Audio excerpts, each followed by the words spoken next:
Well, good morning, my Teaser King family. How is everybody today? I am fine. So I applied for my apartment yesterday, and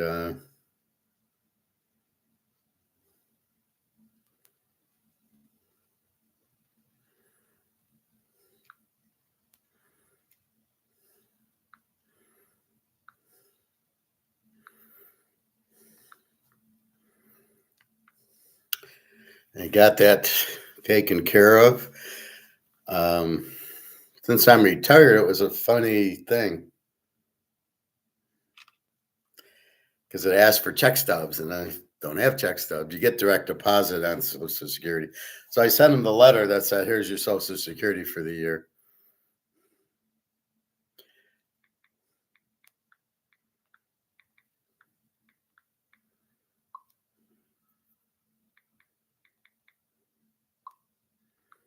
Anyway,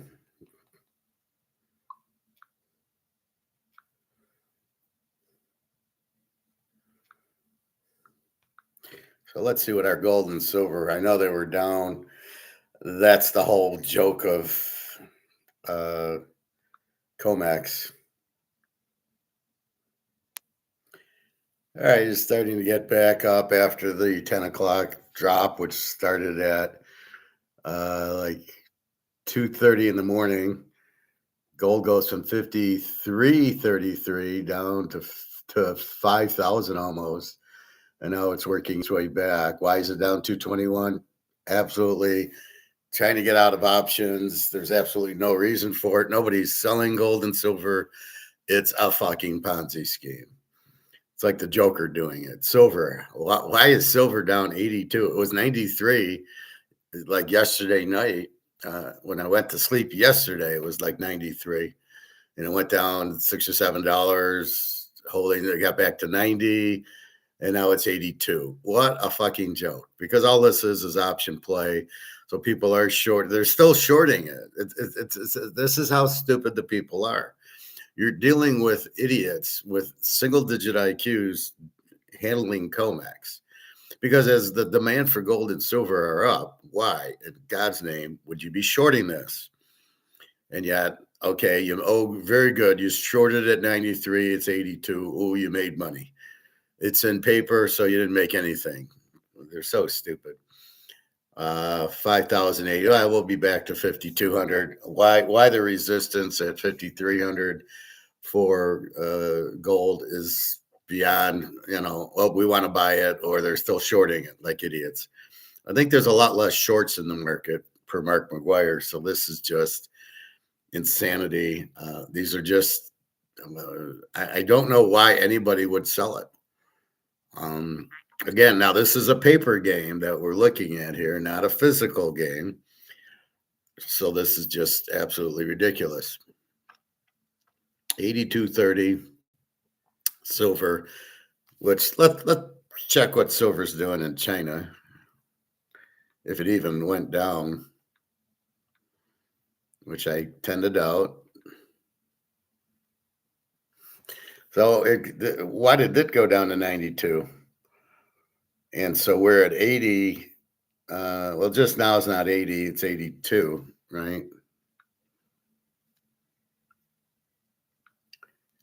Yeah, it's 82.35. So it's not 82. So it's how clever the Chinese are. So still they're at 92, but why it was 100. So the whole thing's still a paper market. There's no physical here. Again, why are we going down here? It was at 100 and something, and then it dropped down to 92, and this was 92, dropped down to 80. Why? There's no reason for it. Well, let's see what gold's doing. Gold 50.89, 50.45 again. Gold.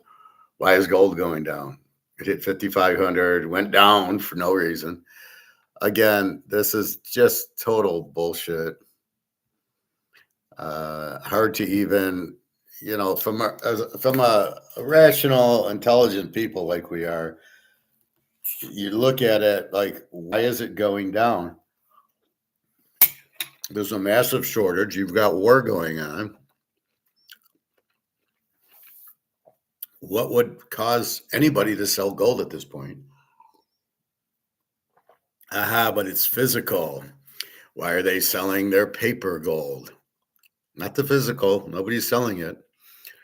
Um, you got to be careful. Like now is a good time to buy. I might buy for my birthday today, but if I want to sell an ounce of gold to for my move, I gotta be a little more patient. Wait till it goes back to that 5,300, and then maybe sell a little bit.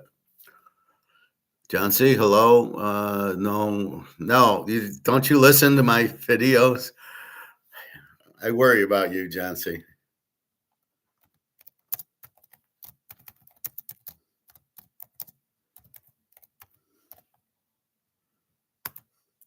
I mean, I tell you I'm not in stocks. I tell you to get out of stocks. And then you ask me this question. Am I in the stocks? Do you not listen to the video? Do you not understand the video? I'm very confused by that question. I'm out of paper. I'm into gold and silver physical coins. I show you my coins. What is the point of that question? So I don't know. I don't get it. Between you and Prophet going, hey, are you?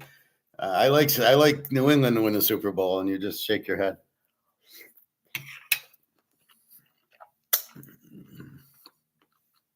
So hard for me to respond when people aren't listening. If you don't listen. But if you're going to listen, don't ask questions like that where you know the answer.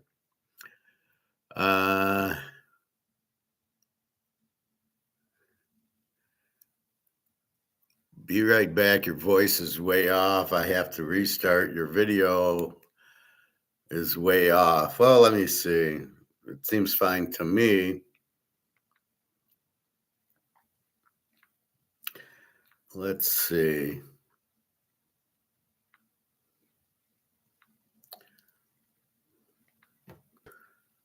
Let's see if I can see what's going on here.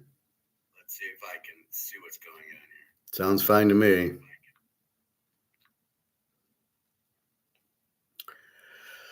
So anyway, must be your computer.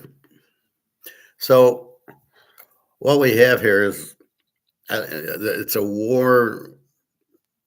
We're being run by the Israelis. Trump's too stupid to stand up to them, or they're all being blackmailed from this Jeffrey Epstein thing or something. So they're not in control of our country. So what are they doing? Running our country. I mean, this is the major problem. You have guys who shouldn't be running the country. If they're being controlled by the Israelis. Don't know. But this is a problem. So we're not going to regime change Iran. Well, I guess there'll be a different because we've killed the leader, but we have no control over the new leader. Now we're getting a lot of missiles on Israel, and I guess they are firing on our boats. What was it? I don't know. I think there's an Abraham Lincoln boat or a John F. Kennedy boat or something that has been hit. They're hit boats. We have no weapons we have weapons for another week, missiles, and then we're done. So this is a 2-week thing where Trump thought, oh, we'll just do it and that'll be it. Meanwhile, Israel's getting shelled. And then we got to look at the whole Straits of Hormuz, where all the oil gets shipped from Iran out. And if that's blocked, that means supply is cut, which means prices will go up. Now, I know the prices are controlled like gold and silver, but that's it. Now, I have no idea why they're shorting gold and silver for any rational person. It's always to get the price down to buy more. 2, so maybe the U.S. wants it down so they can buy more silver for their weapons because they're out of weapons. But again, I don't know. You're going to have to suck it up and pay whatever. It just makes no sense that the banks printing worthless dollars can control the price still. And that's why it's the biggest joke in the world. Comex controlling the silver and gold prices. It's like the Joker, right? It's like the Joker controlling everything, just for chaos. I mean, it's just ridiculous. We want a real free market for gold and silver. I was telling my buddy at the swim yesterday, he's a lifeguard, and we talk gold and silver. And I tell him, you know, I says, it'll just keep going up because the inflation thing that I read to you last week was the money gets printed, the value of the money, like this keeps getting printed, and the value of this drops, and then prices go up because it takes more dollars to buy it. But it's not a direct um, you know, correlation. So if the dollar drops $1 in value, it doesn't mean gold and grocery store go up $1 in value. So I was explaining to him it should never go. I said, because the key is gold and silver cannot be printed. So therefore they can never lose value. So the only way they lose value is if demand stops. But with all these wars and all this currencies being heavily inflated as everybody's printing their money, because everything's the same, nobody's backing it by gold until bricks, but that's still not, they need to buy gold, so the price will still go up. So it's just doesn't make any sense now that gold would ever go down. Gold should just keep going up and up and up, and we shouldn't be on COMEX, because once you get, there's huge demand for gold and silver, and you have this very low supply, the price should just keep going and going and going. So when you look at COMEX today and you look at gold down to 5,100 and silver, it was just at 93, like, what the fuck's going on here? Still shorting it, trying to get out of options. We're still playing that retarded game. We haven't learned from the other, or are they still trying to make money shorting it because it's going up based on demand? I mean, the whole premise is just beyond belief. So that's what we have, but it keeps, it hits a level and then people buy it. So based on the demand, we keep getting a higher price. They can't control the price. It's being controlled in China. Does China have any benefit of keeping the silver price down? I don't think so, but they've got a lot of it. How much is really left? I don't think there's much left in COMEX. Anyway, John C. Why so many people in the stock market? TK, it is rigged. They even have stock shows on YouTube. I don't own stock, but know many people who do. Well, that's a whole cultural thing. In the U.S., people own stocks because they go to work.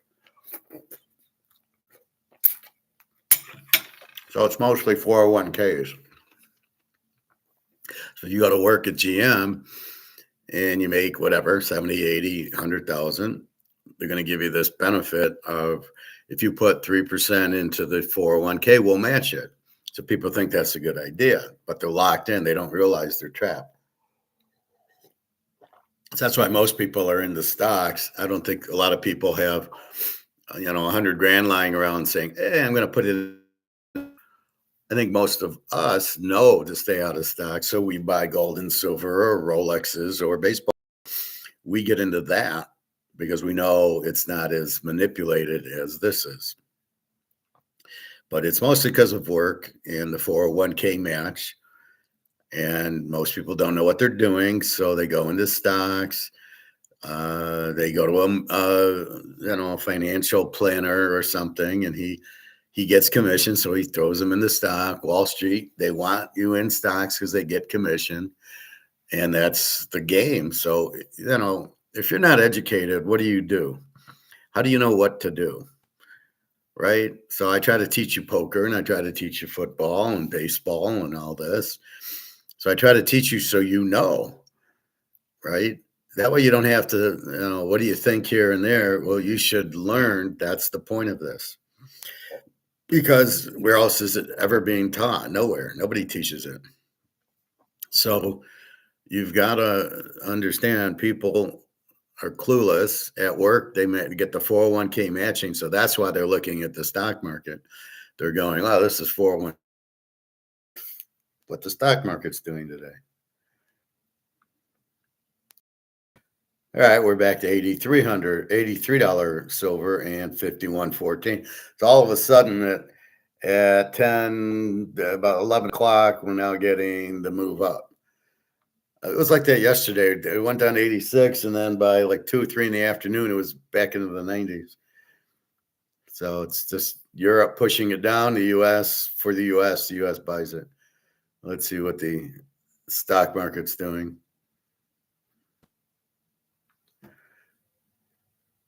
So the stock market's down $1,000, which is very low for a 40. It's 48,000. It's 47,000.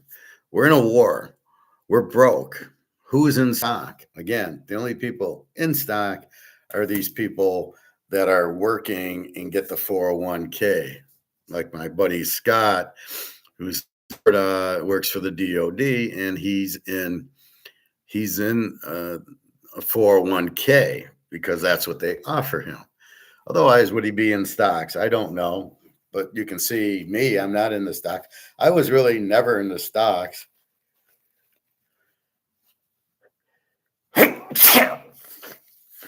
Because I could quickly problem solve that it was a Ponzi scheme. I knew that when I was a young kid.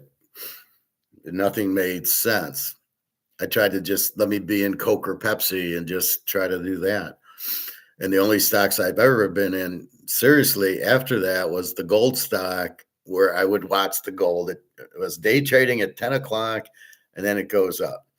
Every day it does 10 o'clock drop, and then it starts moving up, and I would buy it. And I'd let it run back to where it was, and I'd sell it. It was very short term, 1,000 shares, and you have it goes up 60, 70, 80 cents, maybe $1. I make $700-800 in a day, and I say thank you very much, and I get the fuck out because I know it's going to go back down, and I know the next day at 10 o'clock it's going to go back down. So I don't want to be trapped in it. So 99 times out of 100, I was able to sell it by 11, 12, 1 o'clock, 2 o'clock. And a couple of times it went down and went up and went down again. And I was trapped for a few days waiting for it to kick back up. Because there's nothing that can happen to gold. You can have like Microsoft, Bill Gates is with Epstein. Oh, okay. And the stock tanks. There is no stock in gold. Gold can't tank. There's heavy inflation here. The dollar's worthless. It's your only out. There's no inflation on gold or silver. So should never go down. I mean, that's the point. But because it's controlled by comex, sometimes it does dump a little bit. But as I said, we know, AKA Joker, that it's just bullshit. Today, it's bullshit. Now it's coming up. Why did it go down? Not the war. If anything, the price should go up in the physical world that we live in. However, this is paper gold and silver. People, banks selling options to make their money on these stupid options that are totally illegal and totally price fixing. And why they're not out yet, I have no idea. When Mark McGuire says they're not illegal, he means shorting's not illegal. Price fixing is illegal, especially in the U.S. Can't they offer you gold instead when they offer you a 401k? No, they don't have gold. They're not really doing, they're just buying, there's like money, there's like mutual funds or something. So it's like managed by Fidelity. She's sticking 3%, the company matches it. And at that point, you choose what index you want to be in. So no, you're not getting gold. Nobody knows about gold. Nobody understands gold, except for a few of us. And apparently BRICS and China and Russia do. Putin understands gold. Can they offer you gold? No.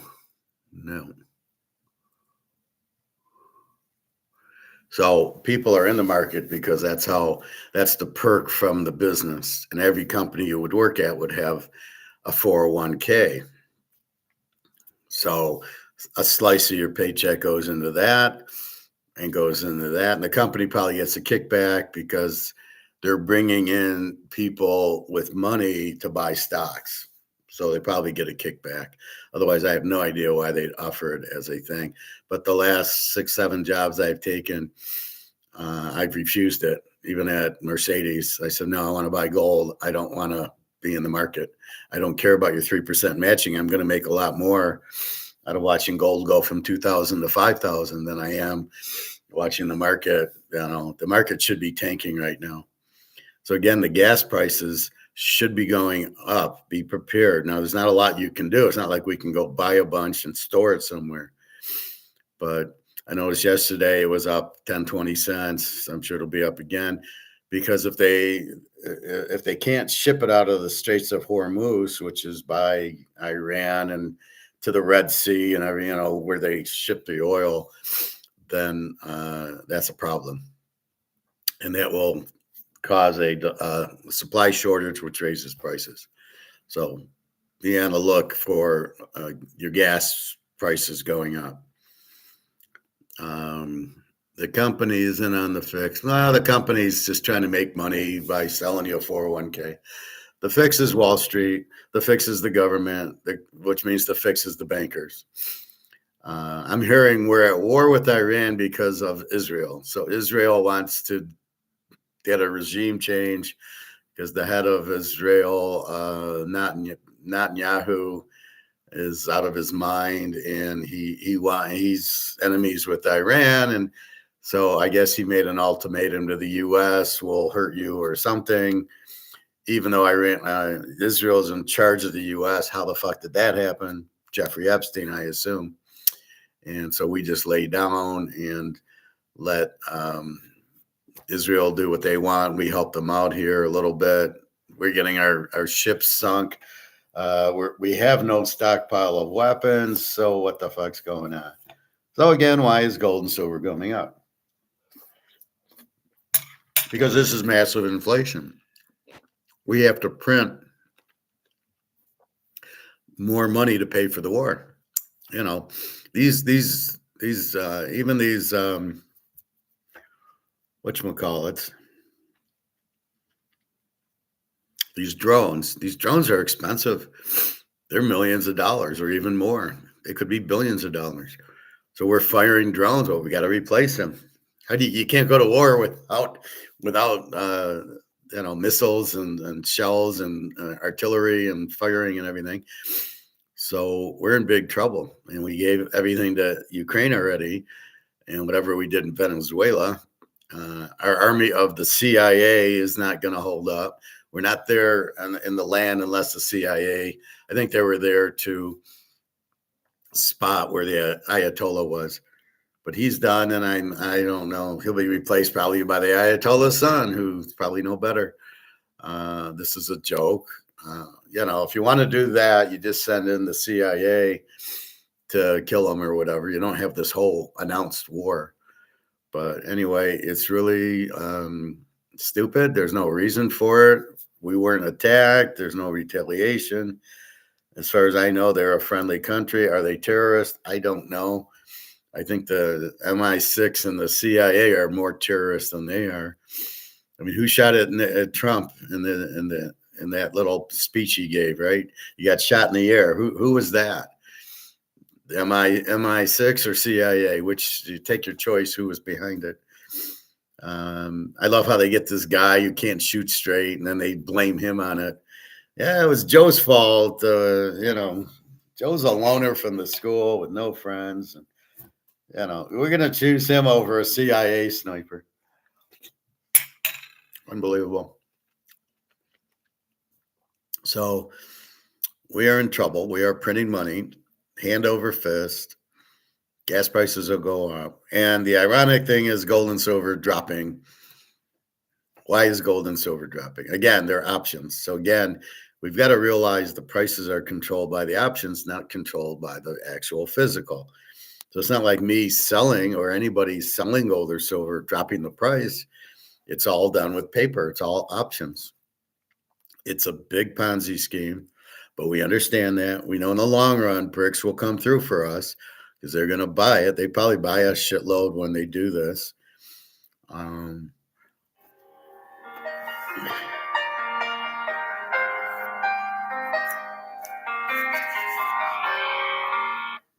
Jesus, fucking end.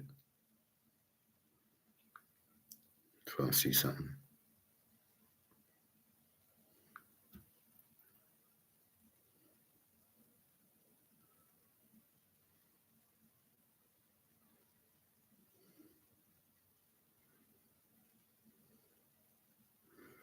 Don't know. They keep wanting me to tell them if I'm gonna sell my brother's house that he sold 10 years ago. All right. So it's a joke. These are paper prices. So we understand the game, right? Like in poker, we understand if we're playing hold'em, we get 2 cards and then they're going to put 5 in the middle. We understand the game, and everybody is looking at us to try to figure out if we have a good hand or a bad hand. And that's what poker is. It's about reading, and that's what we're doing with gold. We're understanding what's going on. We understand the game. It's a paper game, but we hold physical. And there's a lot less physical than paper. And the physical price will keep going because everything's collapsing. The war makes heavy inflation. It costs you a lot of money. The US dollar is dead, and it's dead because George Soros is shorting it. He's going to make money when the dollar collapses. And then everybody will act like they didn't know what was happening and go, oh, I got to get into gold and silver now.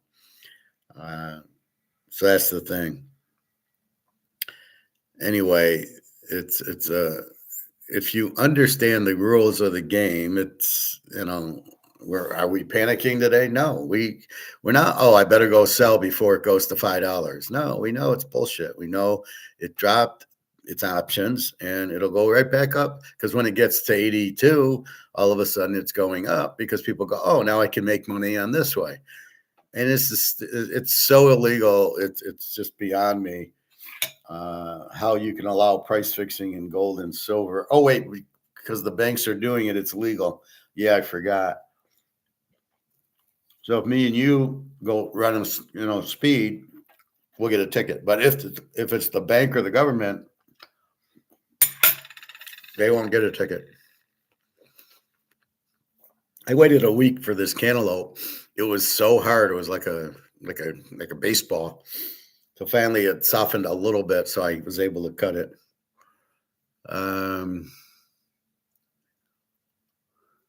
Why is he still alive? He hasn't died. Yeah, I know he's 92, but when you got billions of dollars, you're in charge. When you're a Nazi, you're in charge. Question is, why is the U.S. letting him run everything is beyond me. He does a lot of these Nazi socialist groups, and it's all the judges he puts in. I guess there's an election today. I'm sure half the people, judges, prosecutors, he are his guys, and then he fucks up everything. He wants the U.S. destroyed because we beat Germany in World War II, and he was a Nazi. So it goes back to that. Him and Putin are having a nice fight, but I'm surprised Putin didn't get him killed. As good as the KGB or FSB guys are, I was surprised by that. But yeah, see, Trump isn't running anything. He's not in charge, just like Biden. Biden didn't know what day it was, right? So now what we have is presidents who aren't in control when they take office. How scary is that shit? And then all these people he brings out aren't in charge. And the people in charge are not even in the country. They're people from Israel. They're George Soros. This is, our government is so fucked up. I mean, this is not Trump's war. This is not Netanyahu's war. This is Israel's war with Iran. And instead of being like, at least in Ukraine versus Russia, it's really Ukraine versus the U.S. with it's U.S. versus Russia with the Ukraine troops fighting the Russians. So at least you have that. But here it's reversed. It's Israeli fighting Saudi and fighting Iran, but they're using our missiles to fight it. And we're like, Trump's trying to take credit for what? It's a disaster. We need to get the hell out. We never should have got in. We never should have started this thing. We can't win it. We don't have troops.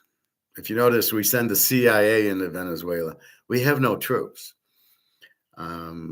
Nobody's enlisting and everything. We have very little missiles and tomahawks and all that. We have very little because we gave it all to the Ukrainians. And whatever we used in Venezuela and then this Mexico attack, we are broke. And they're starting to realize we are broke. And so they're trying to go to these wars and try to, like, we wanted to steal the Iranian oil. That's why we did this. It always comes down to money and oil and gold. That's why we did it. We're broke, and we're still broke. And to say Israel put us in the war is just bullshit. How can Israel tell us what to do? So it's a big mistake. But for gold and silver to be going down today is almost a joke. But as we know, it's March 3rd, March 7th being my birthday. I will see. I'm sure gold and silver will be higher by then. Again, I might run and buy silver today because of the low price, right? It's at 82, 83. It's a good time. Now I can buy 4 ounces of silver. If it was at 100, I could only buy 3, right? So that'll be my birthday gift to myself. You can't find a better birthday gift than gold and silver. As far as I'll ask him if he's buying again. I do need to sell 1 ounce of gold for the move and everything, and that's fine. I mean, like I said, I'm not trying to profit take, but if you need money, you have 1 ounce of gold, you go get it, and off you go. If you don't, if you need,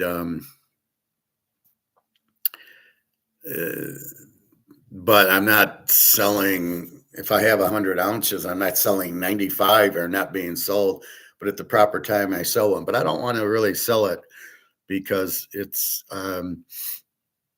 really, I know they're going to go up in value. It's like Alyssa's got the 10-ounce bar I gave her of silver. I says, well, like right now, it was $950 a couple of days ago. Now it's like $850.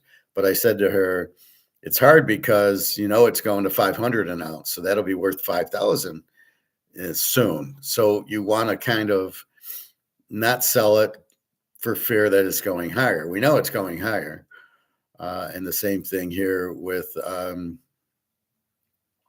gold. I mean, we know it's going to be 8,000, 10,000 an ounce. So I really don't want to sell it too much, but we'll see. I gotta check into the apartment. So it was funny in the apartment. I say I retired, so they asked for pay stubs, and I've got my Social Security. I don't get a pay stub. It's just it's a direct deposit into the bank. So I showed them the thing that said, "This is your Social Security for the year." But I had to do it 3 times because it wouldn't let me finish until I entered 3 pay stubs. But if I'm retired, I'm now working. And then I put, so for you guys who get retired, but you want to get an apartment or a condo or a house, they're looking for income, I put down any other income. I said, yeah, $5,300. And I said, gold coins.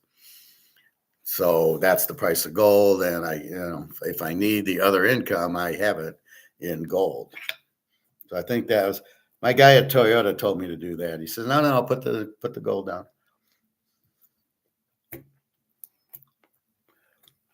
But they knew I was retired, and they knew I was getting Social Security, and the girl said, don't worry about it. So we have that. And then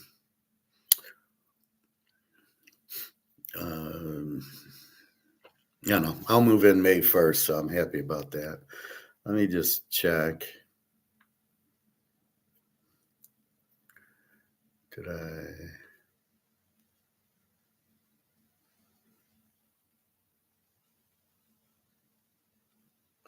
Walsh College, join us in London.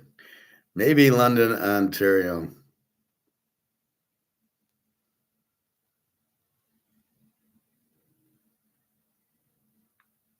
Okay, nothing yet. So we're back to $83 silver and 51.13. So it goes down to 5,000 and it's just part of the option. And then it goes up to 51.13. So it goes up $100. Well, why did it go down to 50.50 and not stop at 51.13 or something? That's the joke of it. Anyway, it'll come back up because now it's cheap and now people will buy the options instead of shorting them. All right.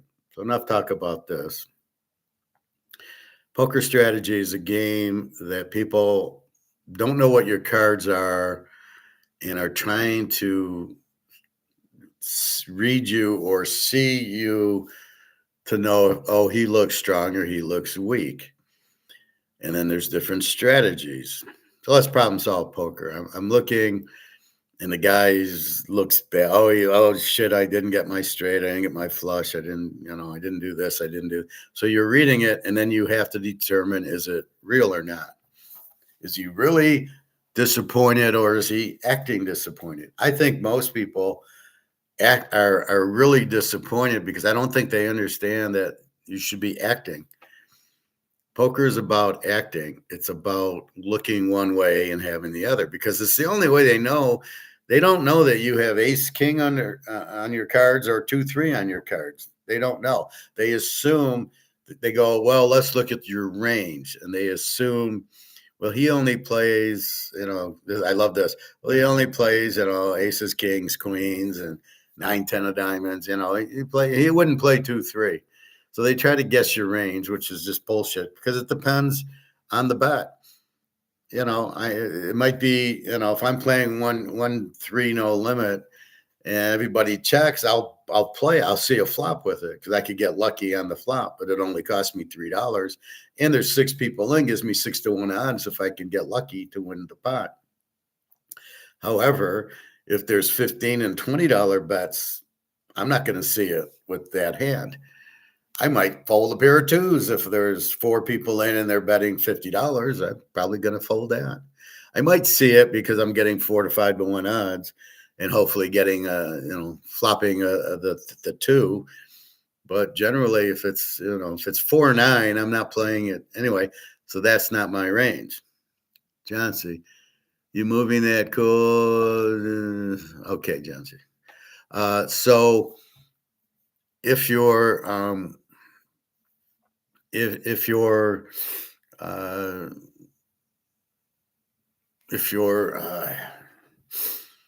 so there's different reasons to get a range. You can't just look at it.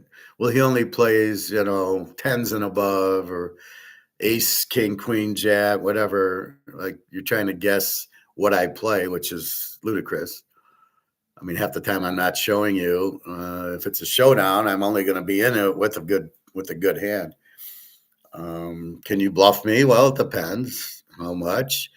If I'm trying to leave a winner, if I'm trying to, if I miss my straight or flush, you might get me out. But be careful because I'll check a full house. Not on the river, but I'll check it on the turn. So the game's about trying to figure out what I have. What does he have? And that's really what you're looking at. So you're trying to get some read that you expect me to give you to figure if I have a good hand or bad hand, good, bad, or ugly hand. What do I got? Is what you're trying to think. And then the bets are what they're confused. So I could bet a lot. There's 4 diamonds out there. I'm going to bet a lot. And you think I got a flush. Or if you don't have the flush, you're going to fold because even if I have a pair of kings, well, he's got a flush draw out there and he's betting it like he has the flush, and that's how he plays. And once in a while you bluff it and you don't really have it. But, basically it depends how many people are in the hand is how you're going to play it. So from my standpoint of having the cards, I know you're looking at me for a tell, so I'm going to give you fake tells because you're gonna misreact me based on how I react. So that's the whole point of it. That's what you're trying to do. So from my standpoint, I got aces. I got to be calm and not smile and go, yeah, I got aces. I mean, you've got to not, you got to know people are watching you. So you try to just give a, as they call poker face, just a blank face, a blank stare. You don't know what I got, and I'm very good at that. I just stare at the middle of the table. I don't look people in the eye. I don't look away. I just look at a point, and I'm not. If people are, if it's my, if they're looking at me, you're not going to get anything out of me.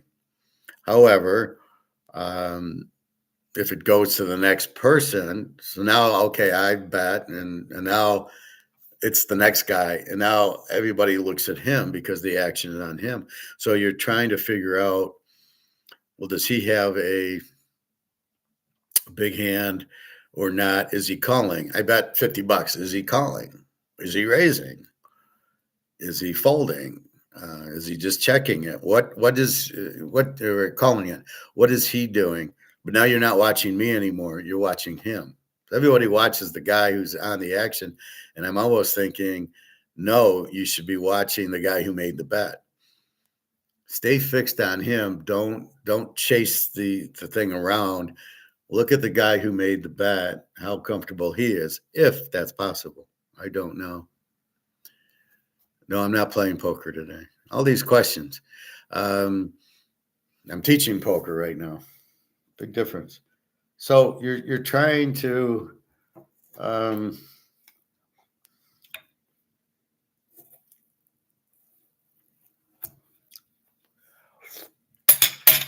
you're trying to figure out, what you should do, and it's really, can I bluff him? Can I check raise him? Is he really strong and I better fold? I think he's weak, so I should call or bluff him. And with me, you're not getting much help there. But if you watch the guy who made the bet, and it goes around, right? So seat one makes the bet. Now we're at seat two, seat three. Keep an eye on seat one. He made the bet. See how he's acting. Now, some of the tells are unconscious, like taking a drink, because you're relaxed. When you're bluffing, you don't want to give anything away, so you're very still. When you've got a hand, you'll take a drink, you'll have a bite to eat, you'll watch the football game if it's on, and you're kind of loose because I got aces. Like, I flopped the full house. You're pretty calm. So those are things that are tells that will tell you what to do. Like in Rounders, Matt Damon screws that movie up so badly. He says, I didn't get burnt. I got outplayed in the first hand when he lost his money. You didn't get outplayed. You had a full house. He had a full house. You got out. You got. I can't think of the word. You got screwed because you had a bad beat. Is what it is. You didn't get outplayed. You had a bad beat. So then, when he plays him at the end of the movie, what does KGB do when he has the full house? He starts eating Oreo cookies. Or that one hand he flopped a straight, and Matt Damon had two pair, and then he starts eating the cookie. He relaxes, right? So he starts eating the cookie. That's always a relaxed hand, right? So if people start eating or drinking, they've got a good hand. Or watching the TV. They're not interested in you because they're relaxed, because they got you. So you kind of go that. Okay. So if I'm in a hand and I see a guy watching the TV, I pretty much will fold unless I got a real big hand. So that's what you try to do, but don't tell these tells out. Don't say, hey, if the guy watches the TV, it's a tell. Because then I had one guy, I got pocket kings, and I'm playing another guy, and I make a pretty big bet with the kings, and he raises me, and he starts looking at the TV, and I'm going, I mean, what? No, and the flop, no, it was not on the flop. It was on the flop, not on pre-flop. So the flop comes like 9-6-4. and he makes this big raise, and I'm going, what the hell has he got? I mean, because he didn't make the big raise pre-flop. So if he had aces, he would have done it. So I'm putting him on. Well, did he have two pair? I don't think so. That's why you don't slow play pre-flop. You should bet. I had kings. You bet your kings, because then you let guys sneak in with 6-7 because it's cheap. There's no advantage to slow playing pre-flop. None. Maybe it's to get the pattern away from you, where they're putting you on the pattern.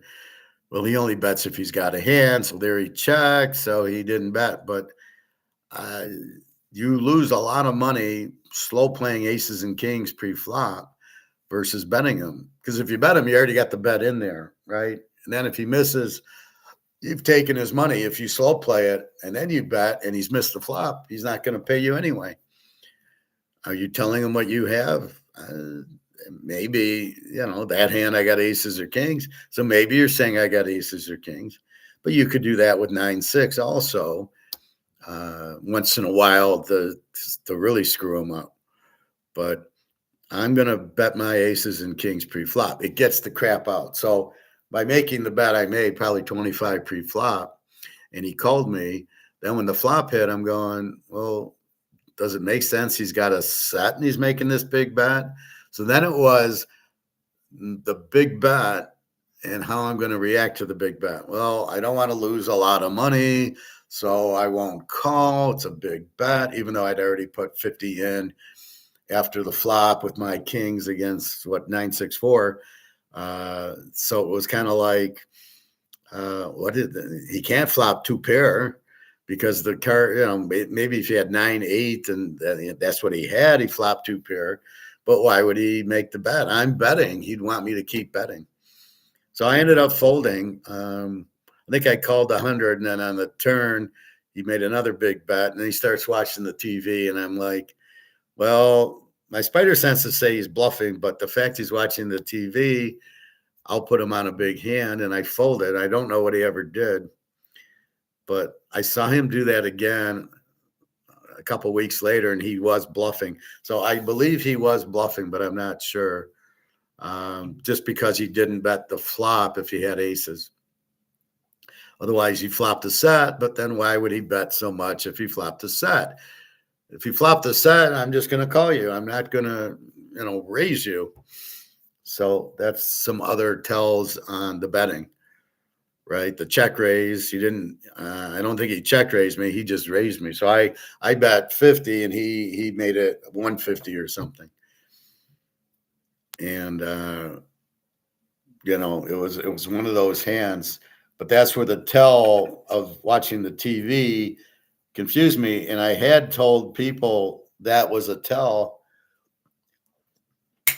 One of my friends, well, if you ever see a guy watching the TV, he's got a hand. So if he heard that, he was playing that against me. So be very careful telling your tells. But back to Matt Damon and Rounders, they fuck up so much of it. No, it wasn't a bad beat. You didn't get outplayed. You had a bad beat, which means it's not like he made the big bet and got him to fold. He had a full house. The other guy had a full house. The other guy's was aces full, and yours was 9 full. He did not outplay you. You got a bad beat. That's what a bad beat is. And that's why he lost all his money. But then later in the movie, when he wins his money back, and the guy eats the Oreos on the straight hand versus the two pair hand, he shows them, which is incredibly stupid. If you know the guy has a good hand, eats Oreo cookies, I would have never have told him. Well, he tried to get him on tilt, thinking, well, I have no time. I got to get him on tilt, and then I can win more money. And you're like, that had nothing to do with anything. You won because you flopped a straight at the end, and he flopped a set of aces. So, but you never tell anybody their tell, because then, if you know it, just wait till he eats a cookie and then fold. And every time he eats a cookie, just fold. Say, well, you got me there. And then when he doesn't eat the cookie, now you can either bluff him or make a big bet against him, and he doesn't have a hand. So why would you tell the guy his tell? Plus, then your other friends would know, hey, when you play this guy, and he eats the Oreo cookie, he's got a big hand. So that's what you should have done. I would never tell anybody their tell. I'm telling you, and because this is class, when they look at the TV, it's normally when they eat or drink, they normally have good hand. They're not worried. They're calm. They got a big hand. They're calm. I got a full house. They're very calm. So are they nervous when they are bluffing or have a bad hand? That's another question. I don't know. More so, they probably aren't eating and drinking if they're bluffing you. But again, watch the initial better to see how he reacts as we watch the cards go around, right? As we watch the bets by the different players, then he might give you a tell subconsciously. But it's all acting. It's all trying to figure out what the two cards are of the people that are making the bets. If they make a bet, if you make a bet and they call, why? That's the critical thing in poker. Like, why did you call me? Do you have a big hand? Are you on a straight or flush draw? Do you have a small pair and you're hoping that I got ace king or something? That's the only three reasons they call. You got to guess it. If there's two diamonds on board, he might be on a draw, but he might not be. You can't just assume it. And then if no diamond comes, oh, I won because no diamond came out. And then you got, well, I got trip sevens, and you end up going, oh, I'm fucked. So really, that's what you're looking at is what are you doing with that? What are you showing them that you don't realize you're being shown? And again, but be aware you're being watched for a tell to see if you got a hand or you're bluffing, or maybe you got a decent hand, or that's why sometimes I confuse people. When I hit a real big hand, I hit quads, I check, and then bet the river. And so when I check with nothing, they don't know if I got a big hand or not, because they know I'm capable of doing that. So I really slow down a lot of players. They really never know what I have, and I really don't give a lot away. If I do have a drink or an eat, it's not during the hand. I'm folded, then I'll have my drink, or I'll watch the football game because I bet on it, but that's not while I'm in the hand. If I'm in the hand, I'm not watching the football. If it's my turn so if I'm the button and the guy and the first guy makes his bet, I might be watching for the score. Then when it comes to me, now I'm playing and I'm not watching the game. But that's key. It's the relaxation. Again, it's when you're bluffing, you're scared because you don't have a good hand. See, it's the fear that comes in. So there's two types of fears in poker. One, I'm bluffing. I have nothing. If the guy calls me, I lose my money, and it's the fear of losing the money. And that's the problem, right? So you are afraid to lose the money. So you tend to, you get scared, and that's what shows. You're sitting still, you're shaking, you're doing things because you don't want to be found out that you don't have anything. And the other fear is when somebody thinks you're weak and bets $100 on you or $500 at you for just to get you out of the hand. So then you have a fear of losing. Let's say it's a $500 bet. Now your fear is not he's going to catch me bluffing, because now you actually have a hand. You might have a pair of jacks. He bets 500. Now the fear is losing the 500. If I call, I have a hand, but if I call, I'm going to lose 500 if I'm wrong. And that's why you see guys take time most of the time, is they have like a pair of nines and pair of queens. And should I call or not? It's a good bet. It's a fear of losing. A fear of losing a lot. So the bluff is unfair to being called because I don't have shit. The other one is a fear of losing a lot of money. So that's like your time to one. He'd bet big money. But I did notice Tom DeWan, when he does have a hand, he does check, or at least I don't know if I got a big enough sample size. But when he does have a hand, it's checking, like the Russian girl I was playing with. When she bets a lot, she's bluffing. She's trying to get you out, but I don't know if she was smart enough to read that you were weak or not, because she tried bluffing me once, and I snap called her. Um, I might have come over the top. She might have bluffed me, and I had like, a set of nines, and I'm calling her, and she might have, oops, he caught me. And so again, are you making the big bet? Because I'm scared to call. I'm scared to lose a lot, even though I have a good hand. Versus I'm gonna, like, calling her bluffing. You get her right. She bluffs. You get a set of nines, and that's really the only way she really loses is if you catch a hand. That's why some people bluff a lot, because they know the pressure of the bet is so much that if you have a small hand, you're going to fold. You're not going to see $100 with a pair of fives, and that's what the person's counting on. I don't need anything. I just make a big bet, and if you didn't hit, you're going to fold.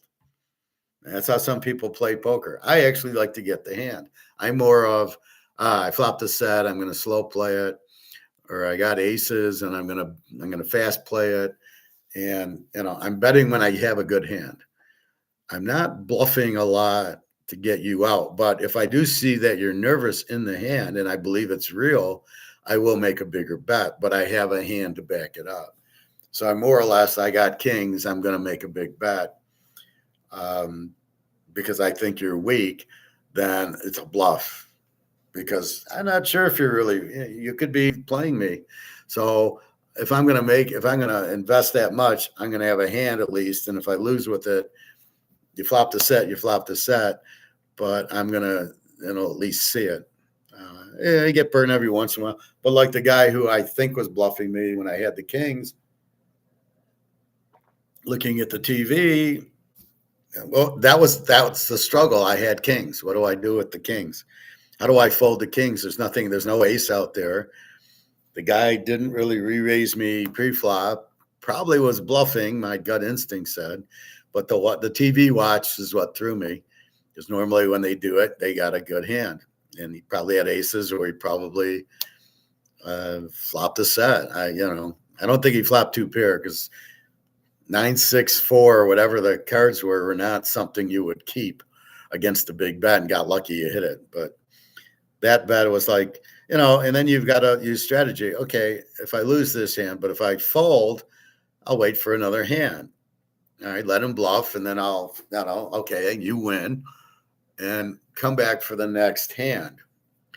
I think you see that problem in tournaments too much. As the blinds are getting higher, these guys start, I got ace eight, I'm all in. And then they're playing, just to stay in the tournament. But you get, like, some guys got aces, some guys get kings. And the aces makes a big bet. Maybe not kings. Maybe you got jacks. And I got aces, and I go all in because I got aces, and it's a tournament. The jack should fold and live to fight another day, knowing that the guy's probably got aces, or understanding the player, right? But you'll see people call so much. Like, some guy will have kings. We're near the end of the tournament, so he goes all in, and then the guy's calling with, like, 9-10 of diamonds. You're like, what are you calling for? Well, I can get him out of the tournament. Yeah, but you're going to lose money. Don't be calling just with crap because it's near the end of the tournament. I'm trying to eliminate a guy. I do get it. You get more money. Once he's out, the prize pool goes up, but you should not do that. So that's another thing I see. So again, there's tournaments and cash games. I prefer the cash game. You don't get blinded off, and you can leave whenever you want. Where in a tournament, you're stuck there. Depending on how big the tournament is, you can be stuck there all day, and you might not win any money. Right? You got to come in the top. These ones in Vegas, I mean, you had to come in the top 2 or 3. There might be 20 people in it, so you might be sitting there for a few hours and not win anything. In the cash game, you can win, and then you get up and leave and say thank you. But that's kind of where it's at. So your strategy is: are you the better, or are you the caller? Did somebody bet at you, or are you the one betting? And then from there you take off. Let's say it's cash game. If you're betting, why did he call me? Um, and you're diversifying. If it's a check raise, you just fold. If he raises you, you got to look at it. Now, let's say you have queens and an ace flop, and you bet, and he raises you. Well, you got to assume he's got the ace. Again, though, if I have queens and an ace flops, I don't bet. I check. I assume he hit his ace, and I'm not going to put any more money in. But you're trying to minimize your losses and maximize your gains. That's why people that go all in, maybe not in a cash game, but in a tournament, it's weird because you want to call.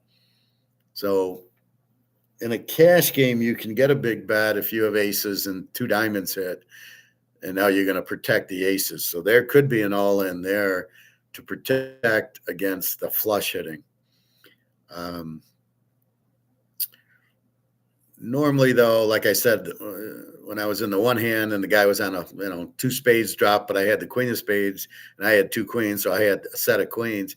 He went all in on the flush draw, which I knew he had. I had the best hand because queen was the top card, and I got a set of queens with like a 9 and a 4. Well, obviously, even if he flopped a set of 9s or a set of 4s, I got the set of queens, so it was a no-brainer. He just picked a bad time to go all in. But now if he checks, what do? I probably bet because there's a flush draw out there. I got to protect my set. Now, I want to win the maximum. So what do? Do I check? Does that allow me to win the maximum, or do I bet to allow me to win the maximum? And that's really the key to it. So he'll want, if it's a reasonable bet, he'll want to see the flop. He'll want to see, did he catch the flush? If it's too big of a bet, he might fold. Maybe, I guess it depends on the player. And if you check, you're an idiot.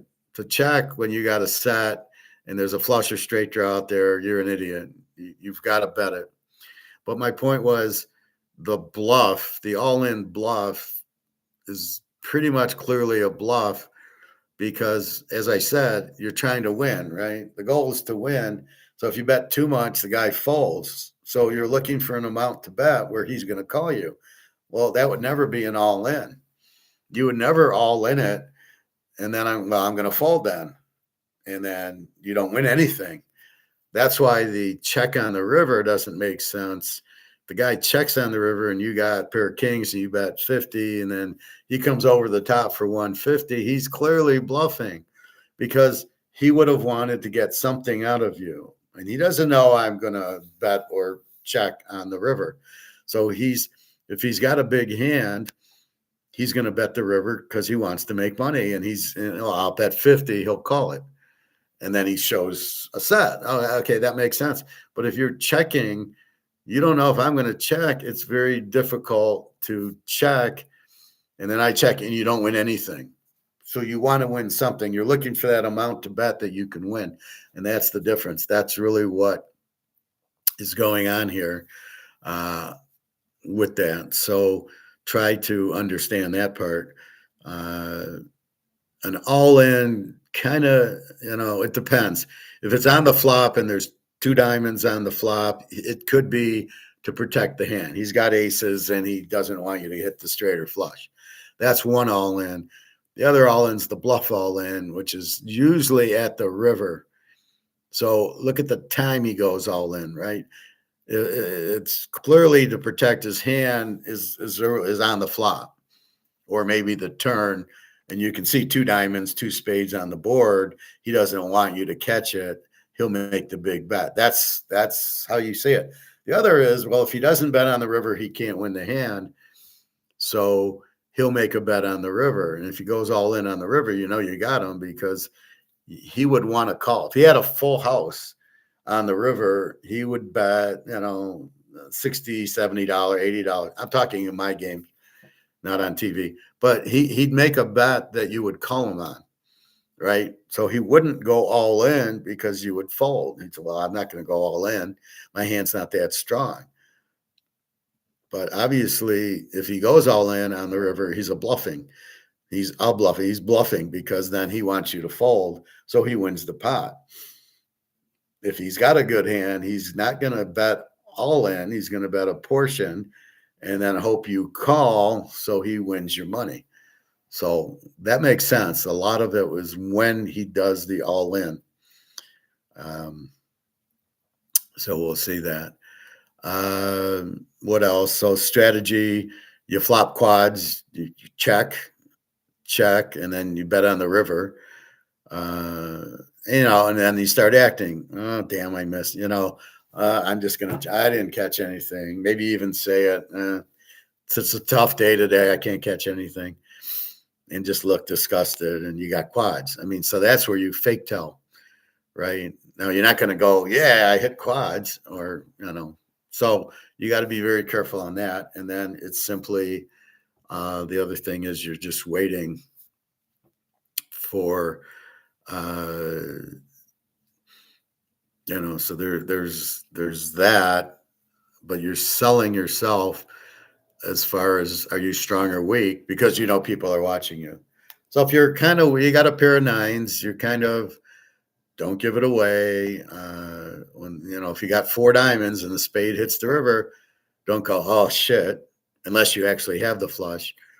But you're gonna just show no emotion and bet it like you got the flush. If you bet it like you got the flush, again, it's a lucky thing.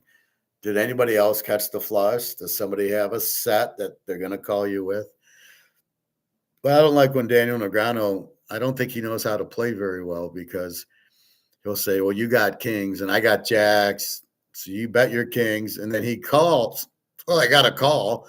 I got jacks. And whatever rule book he's in, he calls and loses with the jacks. And you're like, why did you call if you knew he had kings? Well, I really didn't. I just was pretending that he had kings. But never listen or talk if somebody talks at you, you just ignore it. You don't get into a verbal communication. They're looking for the way your voice is. You're giving out a tell if you talk. So you don't want to talk. You don't want to engage. You don't even want to look at the person. You're just like this. You're looking down. And the guy talks to you, hey, professor, this, and this. Don't want to hear it. Starts talking football. We'll talk after the hand. Well, how much chips do you have? They're not curious how much you have. They kind of know. They're curious in your voice. Are you giving it away? Are you really strong, or really, if you're really weak, your voice might, you might be quiet. So that's really why they're asking the questions. So you never answer any questions. How much money do you got? And I wouldn't say. I might go like this, 200, 300, something like that, but I wouldn't talk. And I don't. One guy I was playing, and one guy asked the question, and it was the middle of the hand, and I didn't answer him. And his buddy said, hey, he asked you a question. And then the guy had to explain to him, he's not supposed to answer. Right? This is poker. He's in the hand. He's not going to answer. But the kid got upset. You didn't answer, my friend. It's funny. But you don't want to, you're giving away things subconsciously, maybe, because when you're confident, you're more alive, more allowed. And when you're, not confident, you got no hand or very little hand, or you're bluffing, you're not going to be confident. And that's what they're trying to get out of you. So you don't want to engage in conversation. If Daniel Negreanu and then after the hand, I say, you want to talk? We can talk now. But when I'm in the hand, I'm not here to talk. And that's it. Normally when the guy's thinking he's got a decent hand, but not a great hand. So you'll see. And then you got to be careful who you're trying to bluff. There's a hand that one guy had nothing, and he's trying to bluff Phil Ivey, and Phil Ivey's got a pair of nines. And I guess he knew the guy didn't have aces or kings, but he bet like it. And so he's trying to bluff Phil Ivey, and Phil Ivey calls, and he tries to bluff him again, and Phil Ivey calls, and then he tried to bluff him on the river, and Phil Ivey called with a pair of nines. The guy had nothing. So how he knew he was bluffing, it's probably because when he's got a good hand, he's checking. I see a lot of that when they bluff the flop, the turn, and the river, and they try to be consistent, but they bet a lot more. But if they had a hand, they wouldn't bet a lot. And if he probably said, well, if he had aces or kings, he probably would not have bet as much, wanting to get a call. So maybe it was bet size. So I think part of the bluff is when you're checking, they're bluffing because they think you're weak. Now, how you bluff or how you play, are you betting your own cards? And then I bet my own cards, and I'm looking for responses. So I bet, let's say I bet 35. I hit a king. I got ace king. I hit a king on the flop. I make it 35 because I want to see what everybody else is doing. And it's fold, fold, fold. Okay. If it's call, fold, fold. Okay. What are you calling on? And then the next card comes and you make another bet. And if he's just calling, you probably haven't beat. He's probably hit a 9. He's probably got 9s or 8s or 7s, hit the middle card in the flop, like king. Let's say it's king 10 6. So he probably hit the 10. So he's going to call because he doesn't know if you really hit the king or not. Or maybe you have a pair of 9s that you're betting on. So he's going to call you.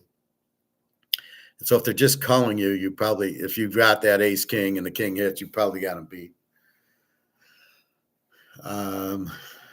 So again, you're going to play. I bluff kind of differently, where I bluff if the flop comes and everybody checked, and then the turn hits and it's check, check, check to me, I'm going to bet.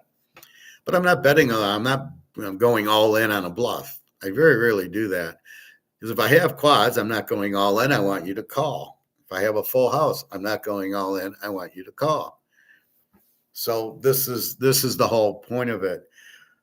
There's very few reasons to go all in. One is you're bluffing on the river, and two, you have aces and a straight or flush draw hits on the flop, so you want to protect your hand. So you're going to go all in to protect it. Those are the only two reasons you're going all in. So if you don't see that, so if it's on the river, more than likely they're bluffing you. But you'll get a feel. You'll watch the guy in other hands, and if he bluffed or not. Don't show your cards. If you're the loser, don't show. If you bet and you didn't get called, don't show. It's just information that you don't need to advertise. I money manage, so I take 300. If I get up to 500, I'll maybe play the final 100, even though it's all in my stack. Mentally, I'm going, okay, I want to quit up 100. So here's the 100, and I'm going to play it out. And if, the only thing I'm worried about is getting aces and making big bets, and a guy hits a set of 9s on me, that would be the only way I lose. And that's why I want to quit a winner. That's how Hold'em is a little bit of skill in the betting, but the cards are all luck. What hits the table is just luck. So you got ace. I see that all the time. Ace king against ace queen, and the queen hits. That's just luck. That's just bullshit luck that you had the better ace king and they had ace queen and you missed. So that's a key to it.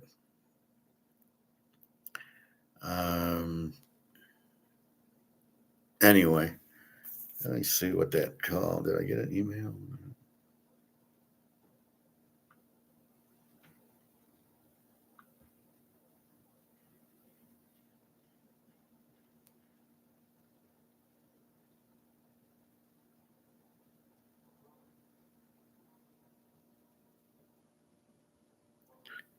Eight, 6, 6.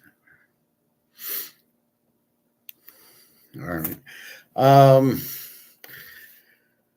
Now that's a whole lot different than betting football or betting. When you bet football, there's no interaction. It's here's the game, pick the game, and we talked about that. That's understanding the teams, making sure the injuries. Do they need the game to make the playoffs? Are they coming off of a loss? Are they the underdog that normally the Mahomes? So, but you're just making the bet. There's no bluffing. There's no look up at the TV and anything else. You're just analyzing that. Sort of like what you would be doing if you played stocks, but those are very manipulated. But it's the same thing if you're playing stocks. It's different as you're seeing the company. And if you think the company's earnings are going to go up, you might invest in it if you think the price isn't too high. That's why Amazon and Apple and Tesla, they're way, way too high. Their values do not justify their earnings. So that's why it's called the PE ratio. So if the price of the stock's 100 and their earnings are 10 or let's say $2, the PE ratio is 50. Well, you don't want to be in a stock. It's only worth 2. Why is it 100? And so that's what you got to be careful of. You want about a 25 PE ratio. So if their earnings are 4 and it's 100, okay, that's 25. It can grow. But you got to understand the company, that the value of the company is going to go up. Now we know the dollar, they keep printing it, can never go up. The value of the dollar goes down. The value of gold and silver will go up because they can't print it, the same reason. And it's a little bit different because it's the outcome in a football game. The outcome is the refs and the players, right? And you're kind of okay, but you understand that. In the stock market, it's very much manipulated by the JP Morgans and everybody, just the same as in this option comex market of gold and silver, where they're in on it and it's all price fixed, and you're sitting what to do, and it's a joke because it's not a real price. When you're playing poker, it's pretty real, right? I got kings, you got queens, I win. I mean, there's no manipulation to it. Stock market's very much manipulated because of algorithms and finding the price went from 50 to 40 for no reason. Just like gold and silver today is down for no reason. The gold's still very limited. The dollar's still not worth anything. What the fuck's going on? And, I was looking for Alligator or Egon or somebody to say, oh, they're shorting and they're margin calls or whatever bullshit they keep playing. Probably a margin call day because of the war or something, where in the margin call, if people can't cover, they just sell their options, and that's why the price goes down. You have a lot of selling but no buying, but it's bullshit. It's got nothing to do with the actual price, which is what I assume happened today. What else could it be? The war should make the price go up. Again, wars are very expensive. So keep that in mind. Most countries go broke going to war. France, England, World War I, World War II, the Nazis in World War I, and then World War II, they were broke. They stole all the gold from the central banks of all the countries. Hitler's plan, Trump's plan. So, you've got to kind of understand the game. The key is always understanding the game. So, yeah, comex is a joke, the Joker. It's absolutely not real as far as the price of gold and silver is not even close to what it should be in the COMEX price is a paper price, which means there's a lot more ounces of paper gold than in the real gold. That's why we buy physical, we make a fortune. Well, anyway, so that's kind of what we're doing. And you keep an understanding of that.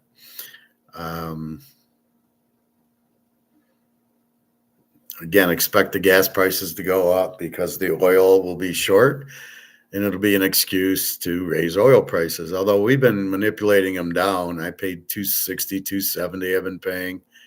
When I drop off Alyssa in her neighborhood, it's really cheap. And So I drop her off, I fill up, and off I go. But I saw it up 10 cents yesterday. We'll see what it is today. When I go to the gym and to the pool, I go by a couple of gas stations and I can see. And that's about it. What else? Football. Now, betting football is one thing. It's the strength of the team. You're matching it up. They have a good quarterback, but I got a good defense, like Seattle. So I won the Super Bowl because of the defense. The defense normally wins, and teams who are smart enough, unlike the Lions, to draft defense usually wins. I mean, the Baltimore Ravens won with Trent Dilfer or something, or some of these teams win with a terrible quarterback. Then you get Mahomes, who wins because they have Mahomes, right? Joe Montana, but Tom Brady.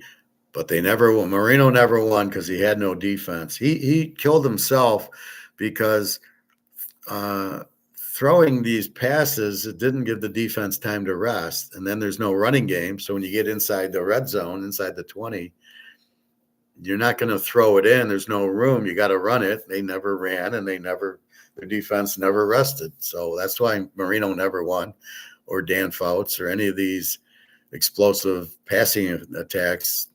They don't rest their defense. Now, Drew Brees was the only one that I think, being a great quarterback, actually rested his defense or whatever he did with it.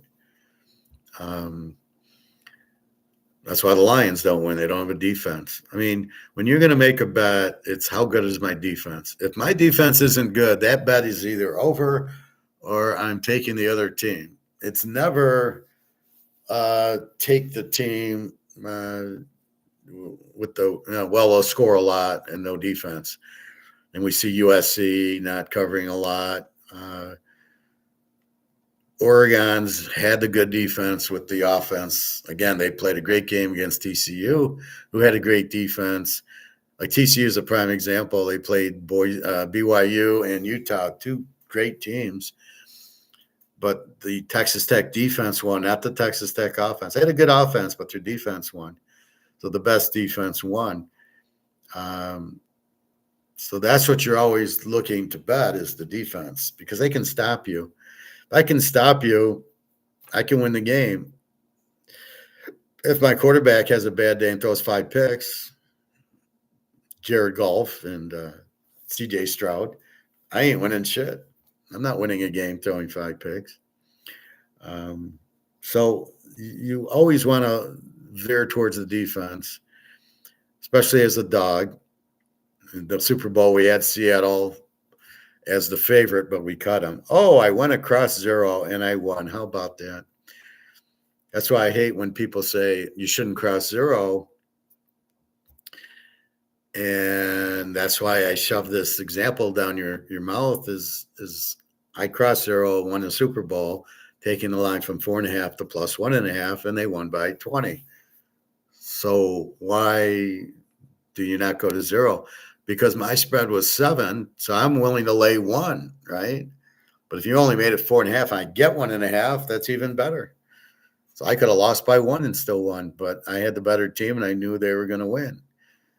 So you've got to be careful there. And again, don't cross 0. Why? Because mathematically, yes, you're trying to get under 3 and over 7 because those are key numbers, or under 10. Under 3. So you're trying to go from 8 to 2 because they kick field goals and they win the game by 3 a lot. Okay, that makes sense. Keep it under 3. But in this, I don't buy this stat. I think it's bullshit, because I've bet a whole lot of games where I might go from 2 to 4, or I might go from 4 to 2, or in this case 4.5 to 1.5. I have a whole lot of games like that, and I win them because I'm predicting the game, not looking at a stat.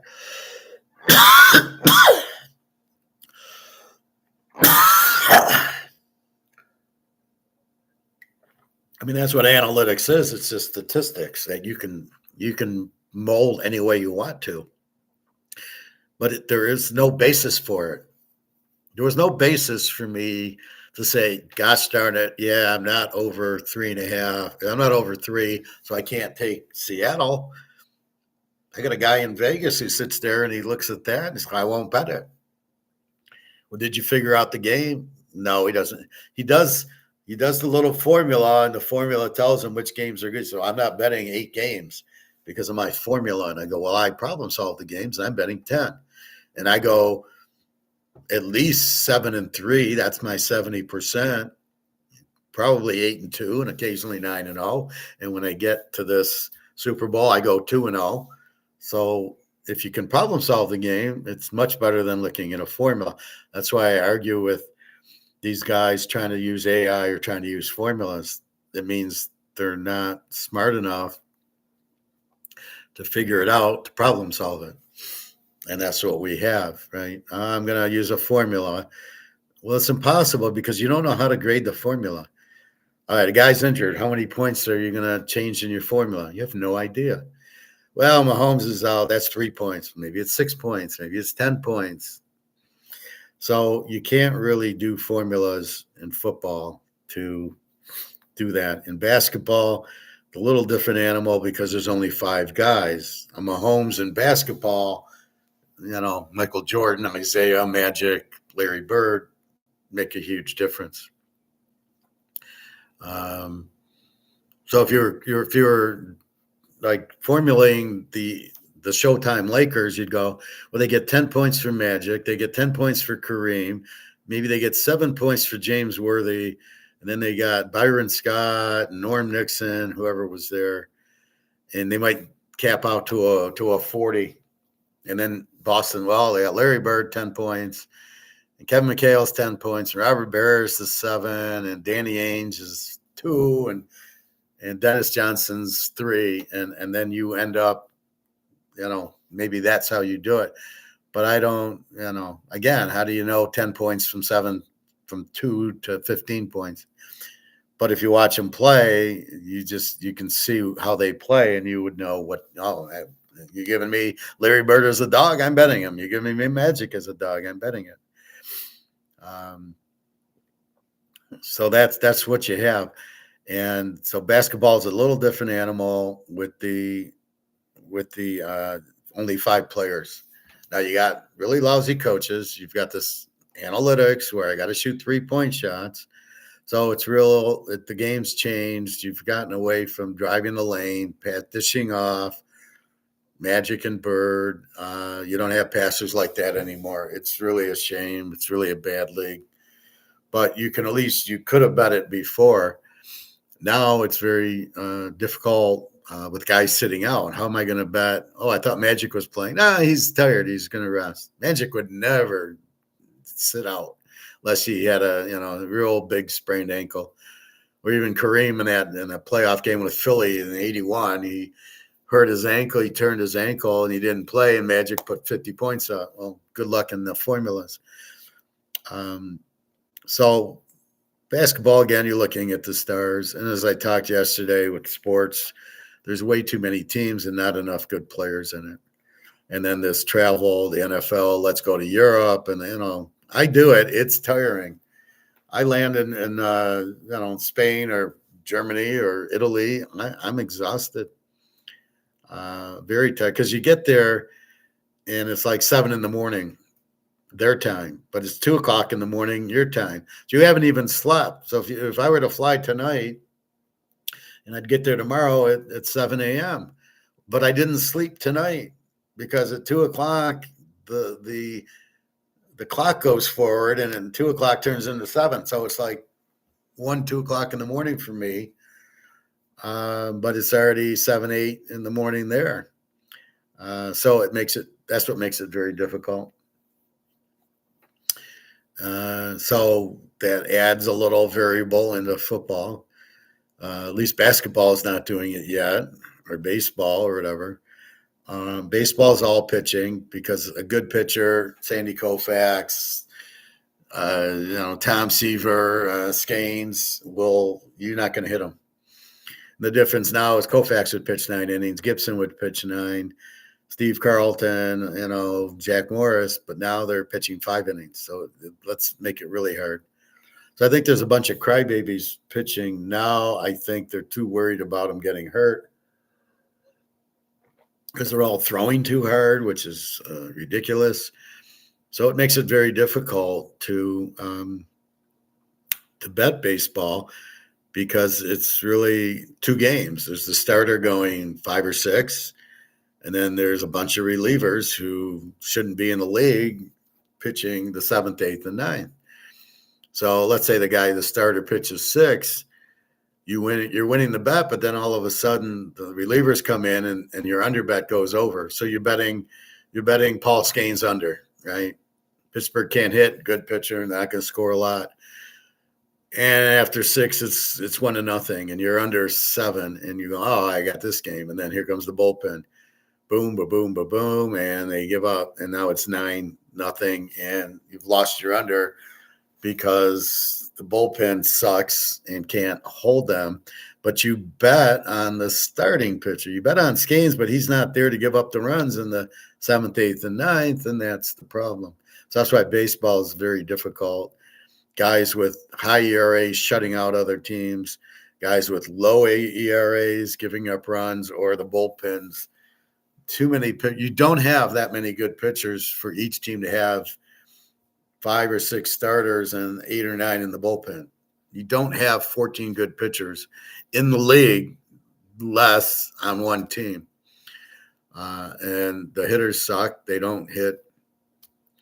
Most of them can't hit 220. I'm talking every team. Maybe Philly had a good team, or the Yankees.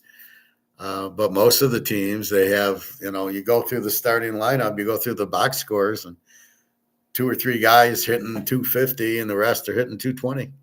What is that? So be careful with that. Hockey, I don't even touch. There's no Bobby Orr. I don't want to know anything about it. So basketball, it's just 5 guys. And then are they sitting down or not? And pretty much the better players should win. And they probably have the winning records. And they're probably favored. And I don't think you can do teasers in basketball. But how crooked is it? Like the refs are all crooked. The players, I got injured. I got to come out. You can win by 7 and no more. And they start throwing a ball away and they don't cover. Football, we know it's somewhat crooked. I don't think it's as crooked as most people think.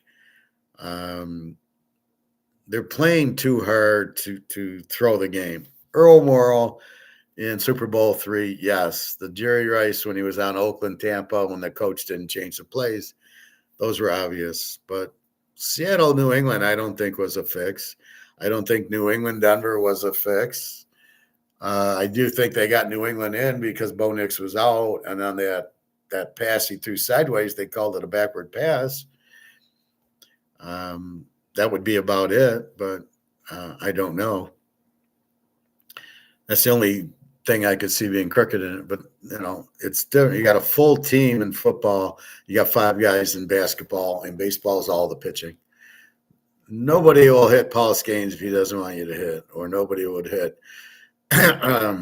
Roger Clemens or Nolan Ryan. If they didn't want you to hit them, you ain't hitting them. It's as easy as that. I don't like the steroids keeping him out of the Hall of Fame. Obviously, Barry Bonds should be there. McGuire, Sosa should be there. Clemens should be there. It's a fucking joke. It defeats the whole idea of a Hall of Fame. These are the best players. These are the best players who didn't take drugs. No, these are the best players. I'm sure Mickey Mantle drank a lot, but he got in the Hall of Fame. If he didn't, they wouldn't have the Hall of Fame because nobody would go. I mean, you're going to see Mickey Mantle. But that's really what it is, how you bet certain things. Keep in mind, it's gambling. It's risky. You only bet what you can afford to lose. So you take your money. Here's my rent and food and credit card. Here's my expenses.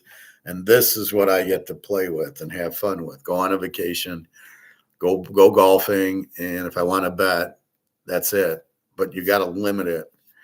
And the more you win, with me, the more you win, the bigger your stack grows. That's your bankroll goes up, and then you bet more. You make more money. That's what I do every year. Um, 1B is the best player now. I don't know who that is. Now they got this world baseball tournament. Don't care. Should Bill Belichick or Kraft be in the Hall of Fame? I think Kraft should be. I don't know. Do you really put the owners in the Hall of Fame? That's more for the players. Belichick, I don't think he was a Hall of Famer. Without Brady, he didn't do anything. When he was at Cleveland that one year, he didn't do anything. He quits the Jets in the middle. Not a classy move. He did shit at North Carolina. Um, without Tom Brady, I don't think he wins anything. So then it becomes, is the coach good because he wins, or does he win because he's got Mahomes or he's got Brady? Uh, Vince Lombardi, yes. Bill Walsh, yes. Even though he had Joe Montana, he built the team. Bill Parcells, absolutely. That wouldn't be a question. He was a mastermind. I don't find Bill Belichick a mastermind. I think he got in trouble as far as losing games at the end. And then Brady had look at the New England game against the Rams, the first one when Kurt Warner was there. He blew a 17-3 lead, and it's 17-17 with 30 seconds left. Well, he didn't do a great job coaching that one. And then Brady made the calls, and Brady made the plays, not Belichick, and they win they got lucky with the kick. They had a good kicker, Veninieri, who kicked that one, who kicked the game against the Raiders in the snow to even get him there. What did Belichick do? Defense didn't hold up against the Rams. And if you didn't have Brady, it would have been 17-17 overtime, and who knows. So I'm not buying that he's a great coach. He had Tom Brady. It's the same thing with Phil Jackson. Was he a great coach? He had Michael Jordan and Dennis Rodman for 6 of his titles. Then he had Shaq and Kobe. Is he really a good coach? Jesus, I could have coached those teams. My daughter could have coached those teams. How hard could it be? Just keep Jordan on the court. Just keep Shaq and Kobe out there, and you're fine. I mean, that's all it was. So if you have the right players, you look like a great coach. The problem is when you don't have players, are you a good coach? What kind of coach are you? Bill Parcells, absolutely. Lombardi he had nothing, and he built the team. And Bill Walsh, the same thing. I don't think Ditka should be in as a coach, maybe as a player. Joe Gibbs was he's winning with no quarterback at all. So yeah, there's coaches that you can see are there because of the coach. I would say the guy at Nebraska in the 80s and 90s. I can't think of his name. Like Barry Switzer at Oklahoma. Yeah, he should be in. Woody Hayes, Bo. Yeah, they should be in. They were great coaches. They built the team, but Belichick,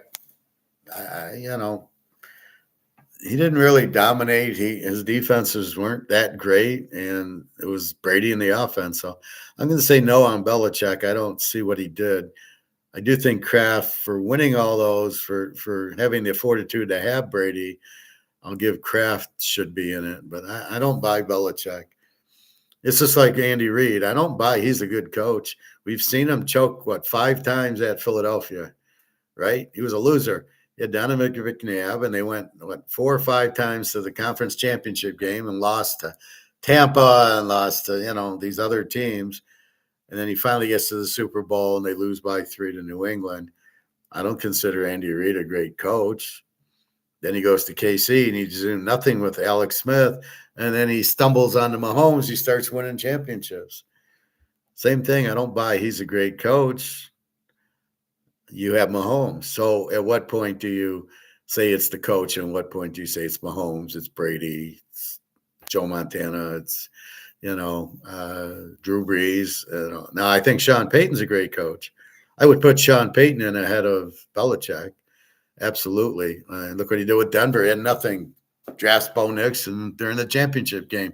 And if Bo Nix doesn't get hurt, which I never saw the play, because the last play he didn't look like he got hit. He threw the ball, and then it got the pass interference.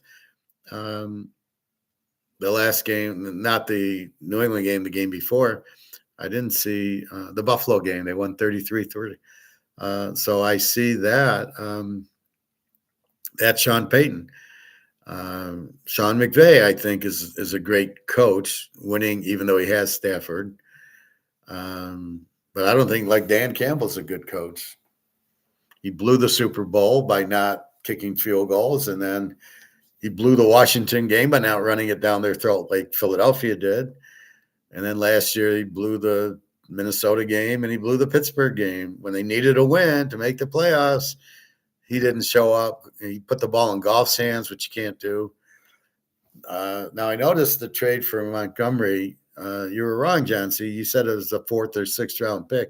It was a lot more to it. They apparently got an offensive lineman and a couple of picks, a 4th and a 7th round or something, and the Lions probably gave up something.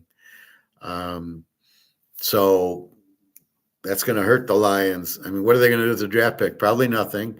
And then what are they going to do with the offensive lineman? Probably nothing great. This is Houston. God knows their offensive line sucked. I would have rather him get a defensive player from Houston. This is how he's going to plug the line with this. The Lions have left tackles injured. Both guards in the center. The center's gone. I think that one of the guards is gone. And for some reason, your best tackle is on the right side instead of left side. Again, this is how stupid the Lions are. You have a great right tackle. They never should have drafted the guy. Yeah, he's good, but I have a left tackle. I don't need to spend $25 million on a right tackle. I don't care how good he is. You need the pass protection on the left side. So that was a huge mistake when you could have had a good defensive player. And then they got these receivers, Williams, but you lost two Georgia defensive players that went to Philadelphia and they won a Super Bowl. So they don't know what they're doing. So Dan Campbell, I don't buy. He's not a good coach, game coach. Good at motivating, get the players to play hard. That's what money does. They're signing these players they shouldn't be. You keep them on your team for the 5 years, and then you let them go because you don't want to pay them all $25-30 million. You let them go, and you get more draft picks that are cheap, and you play if you got a good eye. But apparently this GM doesn't have a good eye because he's not smart enough to draft these guys. He drafted all these guys in the top 5 and 10. Hutchinson was a 2 pick. I don't even think he drafted St. Thomas. The running back was like the 10th pick, and the receiver, he wasted a 15th pick on that you could have got in the 3rd round, a receiver like this. He's a fast receiver. Yeah, they don't have any fast receivers in the league. So keep that in mind. But you can see each game's a little different. So you got to problem solve each game. Is it basketball? One guy can dominate. Is it football? You need a good quarterback and a good defense. Is it baseball? You really need a good manager and a good pitcher. And that's so each thing's a little different. I can stop you from hitting with a good pitcher. I can't stop you in basketball. If you have a good player, I can't stop you. Well, in today's game, it's just a good 3-point shooter. And in football, you have to have a good quarterback and a good defense. You must have both. If you want to do anything, you better have a top 5 defense, and you better have a decent, like Sam Darnold. Is he really a good quarterback now? I don't know. He got better, but he was at the Jets, the Jets suck. The Jets have got a terrible coach. I don't know what they saw in him. He was terrible on the Lions. He gave up like 32 a game as their defensive coordinator. So let's make him our head coach. Like, are you kidding me? And now it shows you with Ben Johnson going to the Bears, and they go to the playoffs, that Dan Campbell only won because he had Ben Johnson, not because he's a good coach, because his defense sucked. So he wins with all these dipsy doodle plays on offense, but Basically, that's it. So you want a coach who builds the team, who not just that he like Belichick won, but he really didn't build the team. Um, they had a decent defense, and they never had receivers, and they had Tom Brady. So I would say Tom Brady should be in the hall as the coach and the quarterback. And but I wouldn't put Belichick. I don't find Belichick did really anything there. He won because he had Brady. How many Super Bowls did they win on the last drive when they came down, like the Atlanta one and the Seattle one? They were all Tom Brady. What did he do against Seattle? They drove all the way down the field, and if Coach Pete calls a run, they lose. That's his defense. Didn't do shit against Atlanta. They were down 28-3. What did he do in that game? Oh, Tom Brady came back. Their defense gave up 28 points to Matt Ryan, and you want to call this a good coach? So I'm not buying it. And when Brady left, he couldn't make the playoffs, and he sucked at North Carolina. Oh, my God. How hard is it at college now? You can just go to the portal and get these players, or go down to the Farmer Jack and get these players. So that's what it is. Poker, I'm playing the other players, putting a song and a dance on to try to make it look weak, and then try to read their bets. And sports betting we just talked about. Casino betting, it's the same thing. And what are we doing? We're trying to make money on our money. So we go to a job, we pay our bills, we have extra money. Where do we put it? We had this in investments last week. I talked investments. So again, it's harder to make money betting football, but we found the diamond in the rough, the ace up our sleeve is this. This is the ace. All you got to do is buy physical and hold it. Put it in your safe and hold it. That's all you got to do. And it will go, because the morons in charge are printing this to zero, which means this has no value. And you don't want, why would I hold something that's losing value? Right. So the value keeps going up and up and up. And again, that's why we don't understand comex, why they're driving it down when this is the most demanded thing and the price should be going to the moon. Or is it going down so because the U.S. needs silver to make weapons? I mean, they'll buy it at 90 or 80. It doesn't matter. So really hard to figure out. Comex to me is just a Ponzi scheme. It's not real. The prices are just option prices. They're not real physical prices. So keep that in mind. Comex is the paper market, and this is the physical market, and these aren't close. This price is 10 times higher than what it shows in the paper market, and it'll get there. We understand that. So when we see 90, we know it's 900 an ounce, because there's a far less physical than paper and far more demand for physical than paper. So when the banks are doing options, it's just bullshit. Again, it's illegal, but they get away with it because who runs the government? The banks. So what are we doing in Iraq? Is it the oil companies got us there? So the price of oil goes up, so they make. Who's making money? Follow the money here. Who's making money by this war with Iran? Who's making money with the war with Ukraine? In the Ukraine, I think it's the defense contractors selling all these weapons. In Iran, I don't. It's probably the defense contractors also, because they're going to sell more weapons. They sunk a battleship of the U.S. Oh, we need a new battleship. No, let's place an order for a couple of new battleships. Let's go to Northrop Grumman or one of these defense contractors. Here you go. Build us a ship. Yeah, it'll take you 5 years. Oh, we need it. We need it tomorrow. And that's really what it is. So that's the difference in the comex. Who benefits by the prices going down at the banks, where they can short the options and then long on the options.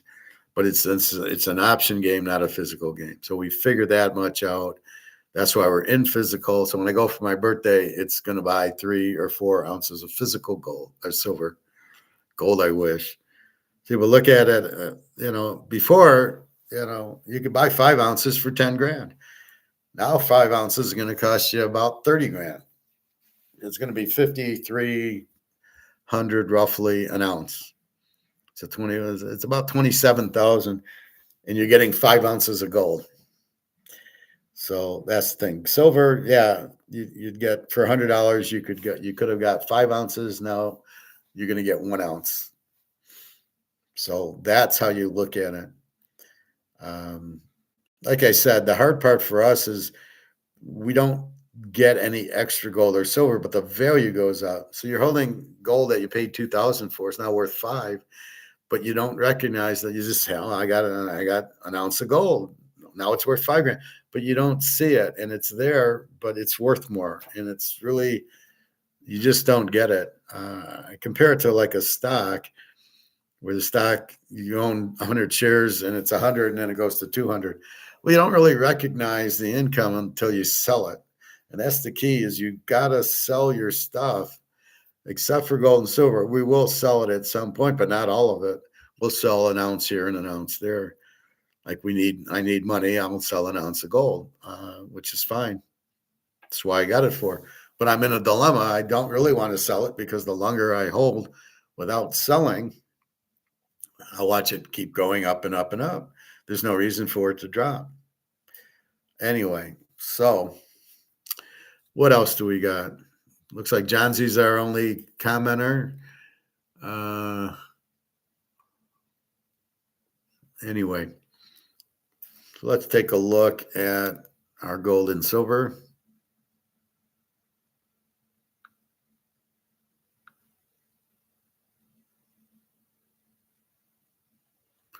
So we've got silver at 82.20. We've got gold at 50.77.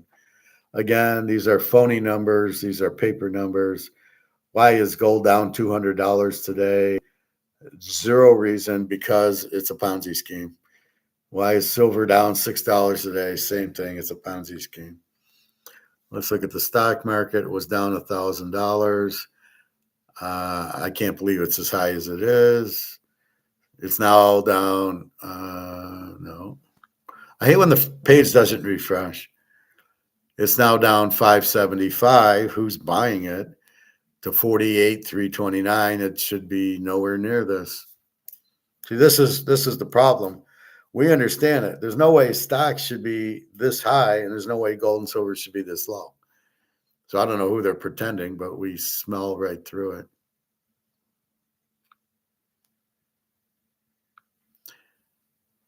Anything.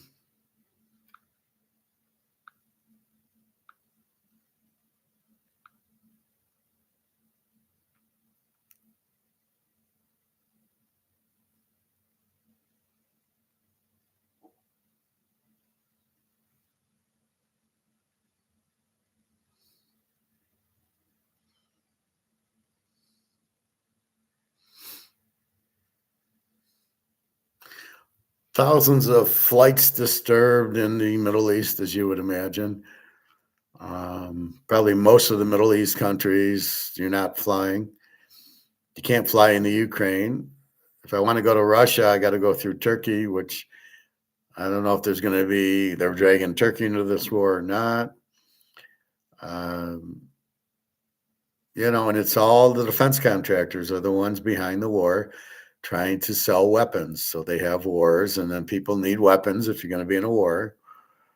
What a catastrophe. All because the U.S. is broke. We owe $39 trillion, which we're never going to pay back, and we have no money to pay it with. It's crazy. I was watching Egon this morning. $10,000 gold, 666 silver. It's most of what we've watched with Egon. It's nothing new.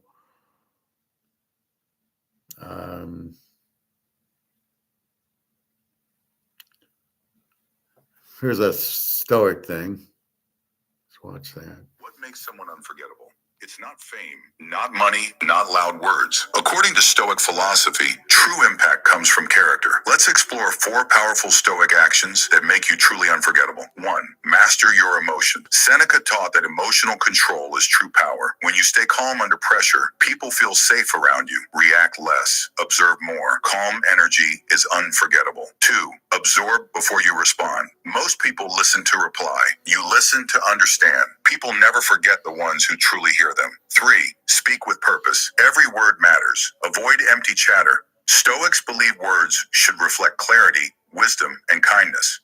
When you speak intentionally, your voice carries weight. 4. Lead through example. Actions always speak louder than words. Whether it's honesty, integrity, or courage, embody what you believe. People remember those who live their principles, not just preach them. I started a business to give.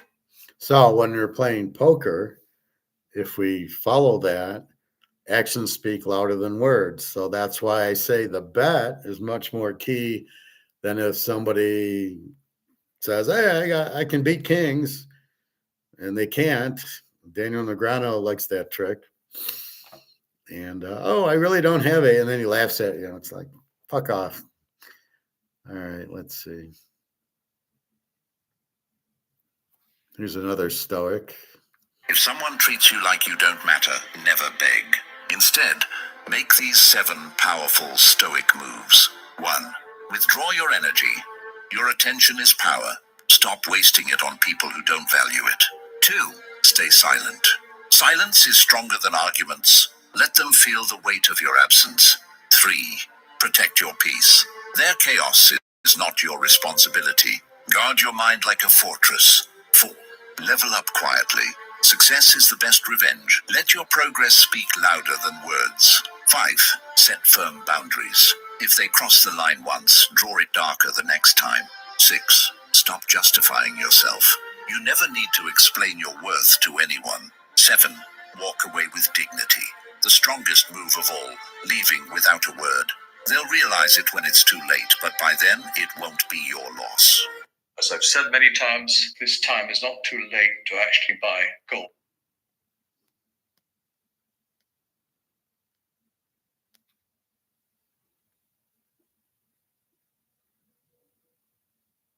Thought I had a few more of those.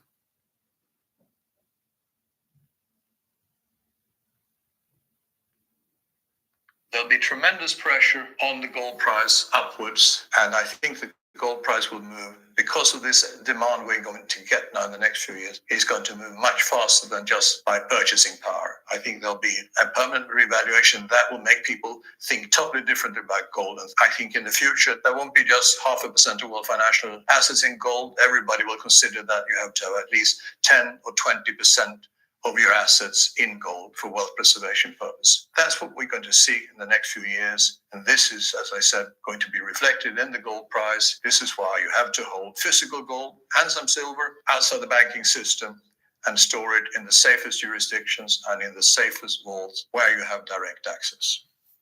Hello, Holds Champion.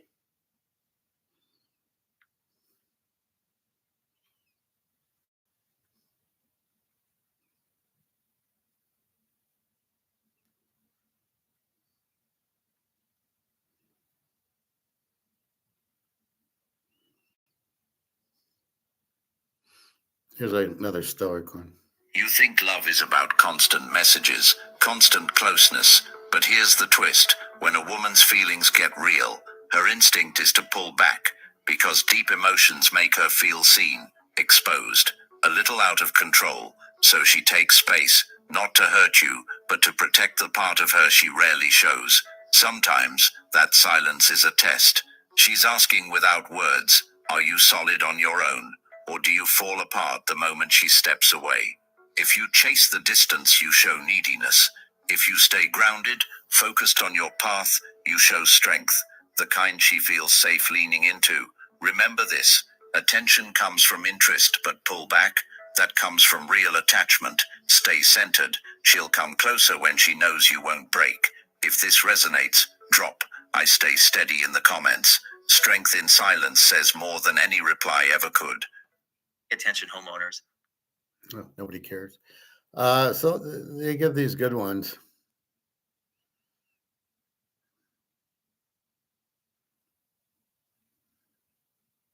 And I noticed that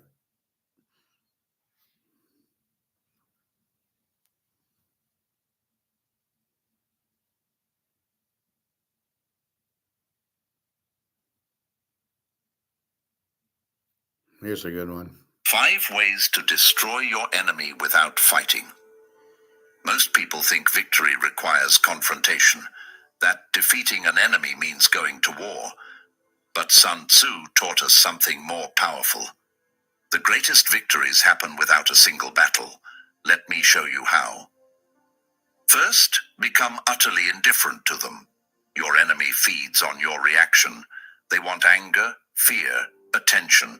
When you give them nothing, you starve their power. Marcus Aurelius said, "The best revenge is to be unlike your enemy. Your indifference is their defeat." Second, succeed loudly.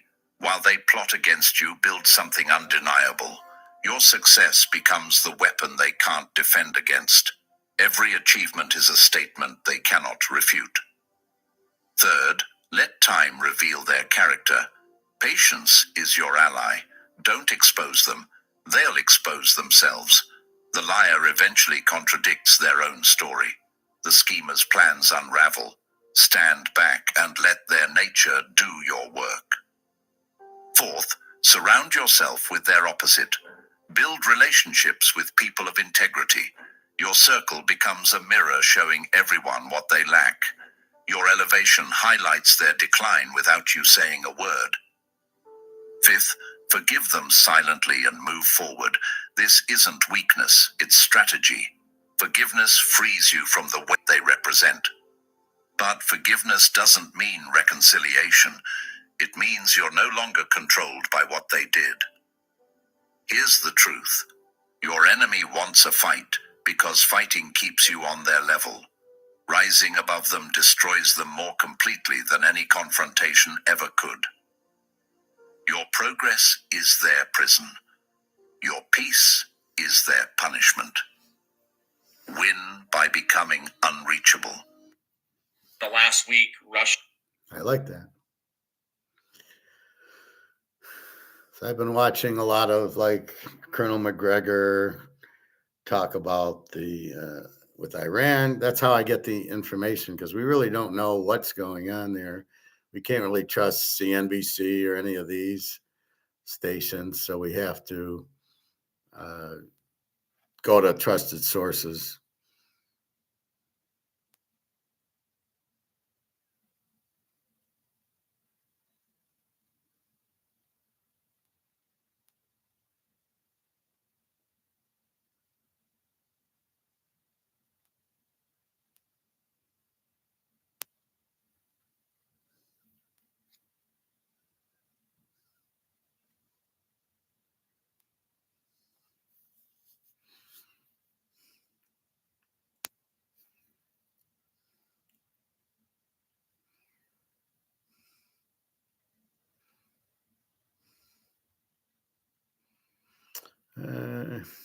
I watched these two by Alligator, but it didn't really say anything different than we already know.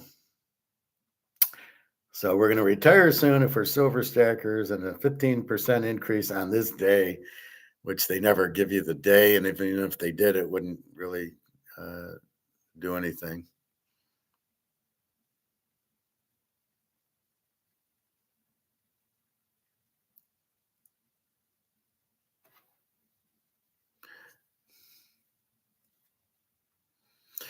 So the F-15 shattered, Iron Dome in flames, Israel's in extreme danger. So that was today.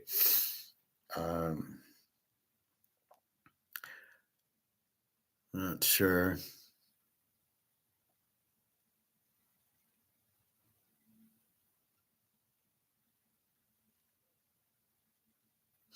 Here they're saying, I like this guy, Daniel. He's another colonel. U.S. forced into war by Israel, Rubio admits. So we're letting Israel run our policies as we go broke. Okay. And here's one. Iran hit Aramco, which is an oil refinery in Saudi Arabia. Then Saudi Arabia now gets into the war. So they're firing back. So this is getting more and more confusing. Why there's a war? Because of the defense contractor. It's the stupidest thing I've ever seen.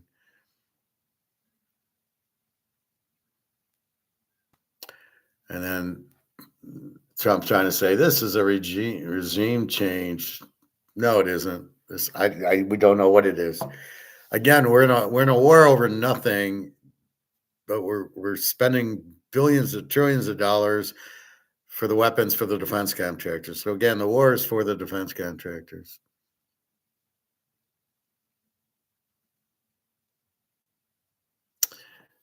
Anyway, I'm going to watch this one later. Why aren't you investing in Tashlings? I mean, have you ever wondered why?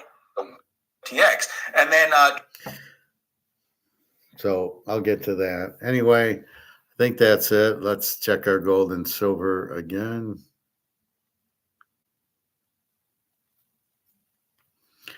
And we will leave you with this, and then should be back up in a few days. What's today? Tuesday? Well, it's always a down day, Monday, Tuesday. All right, so silver 82.68, gold roughly 5,100. So again, this is bullshit.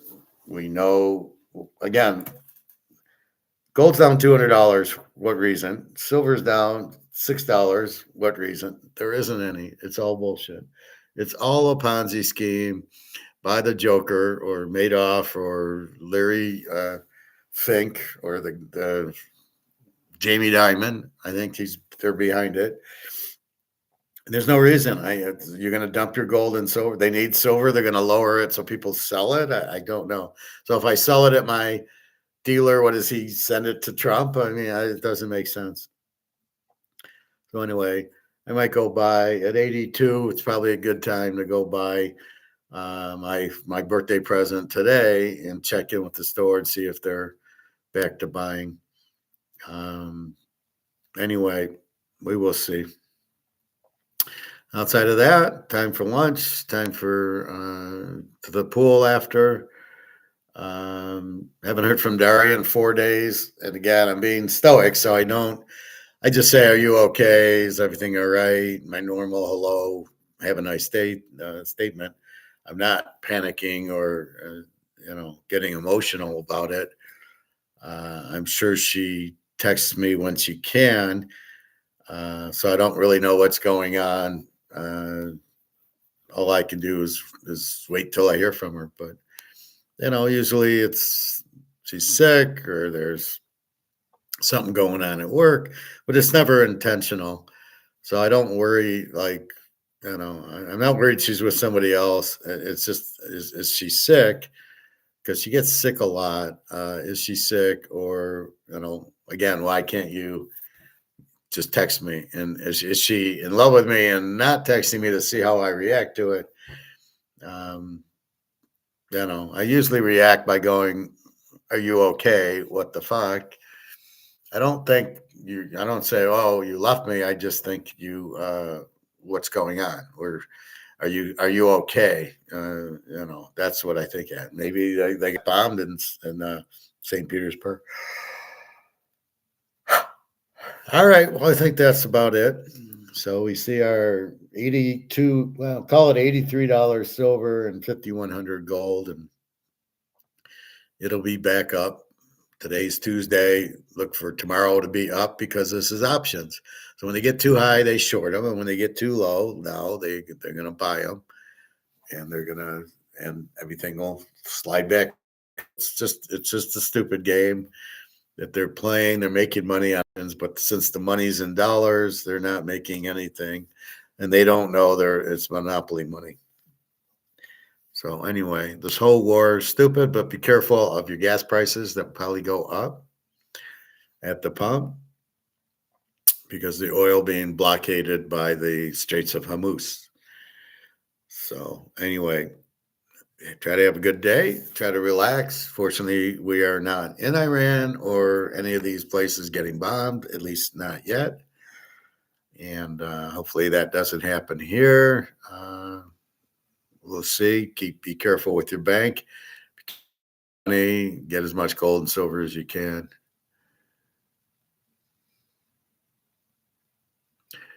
And that's about it. So have a good day, everybody. www.teaserking.com. I will see you tomorrow. We'll keep our eye on silver hit 83. Gold's getting up there. So again, it's just when China gets the ball, it'll go up tonight. And it's just like China raises it, and then Europe, I don't know if they go up or down, and in the US. So it's just if it's low, they buy it. If it's high, they don't. And as always, you can see it's the 10 o'clock drop. It's always the 10 o'clock drop, and then it gets bought back. So that's all you need to understand. All right.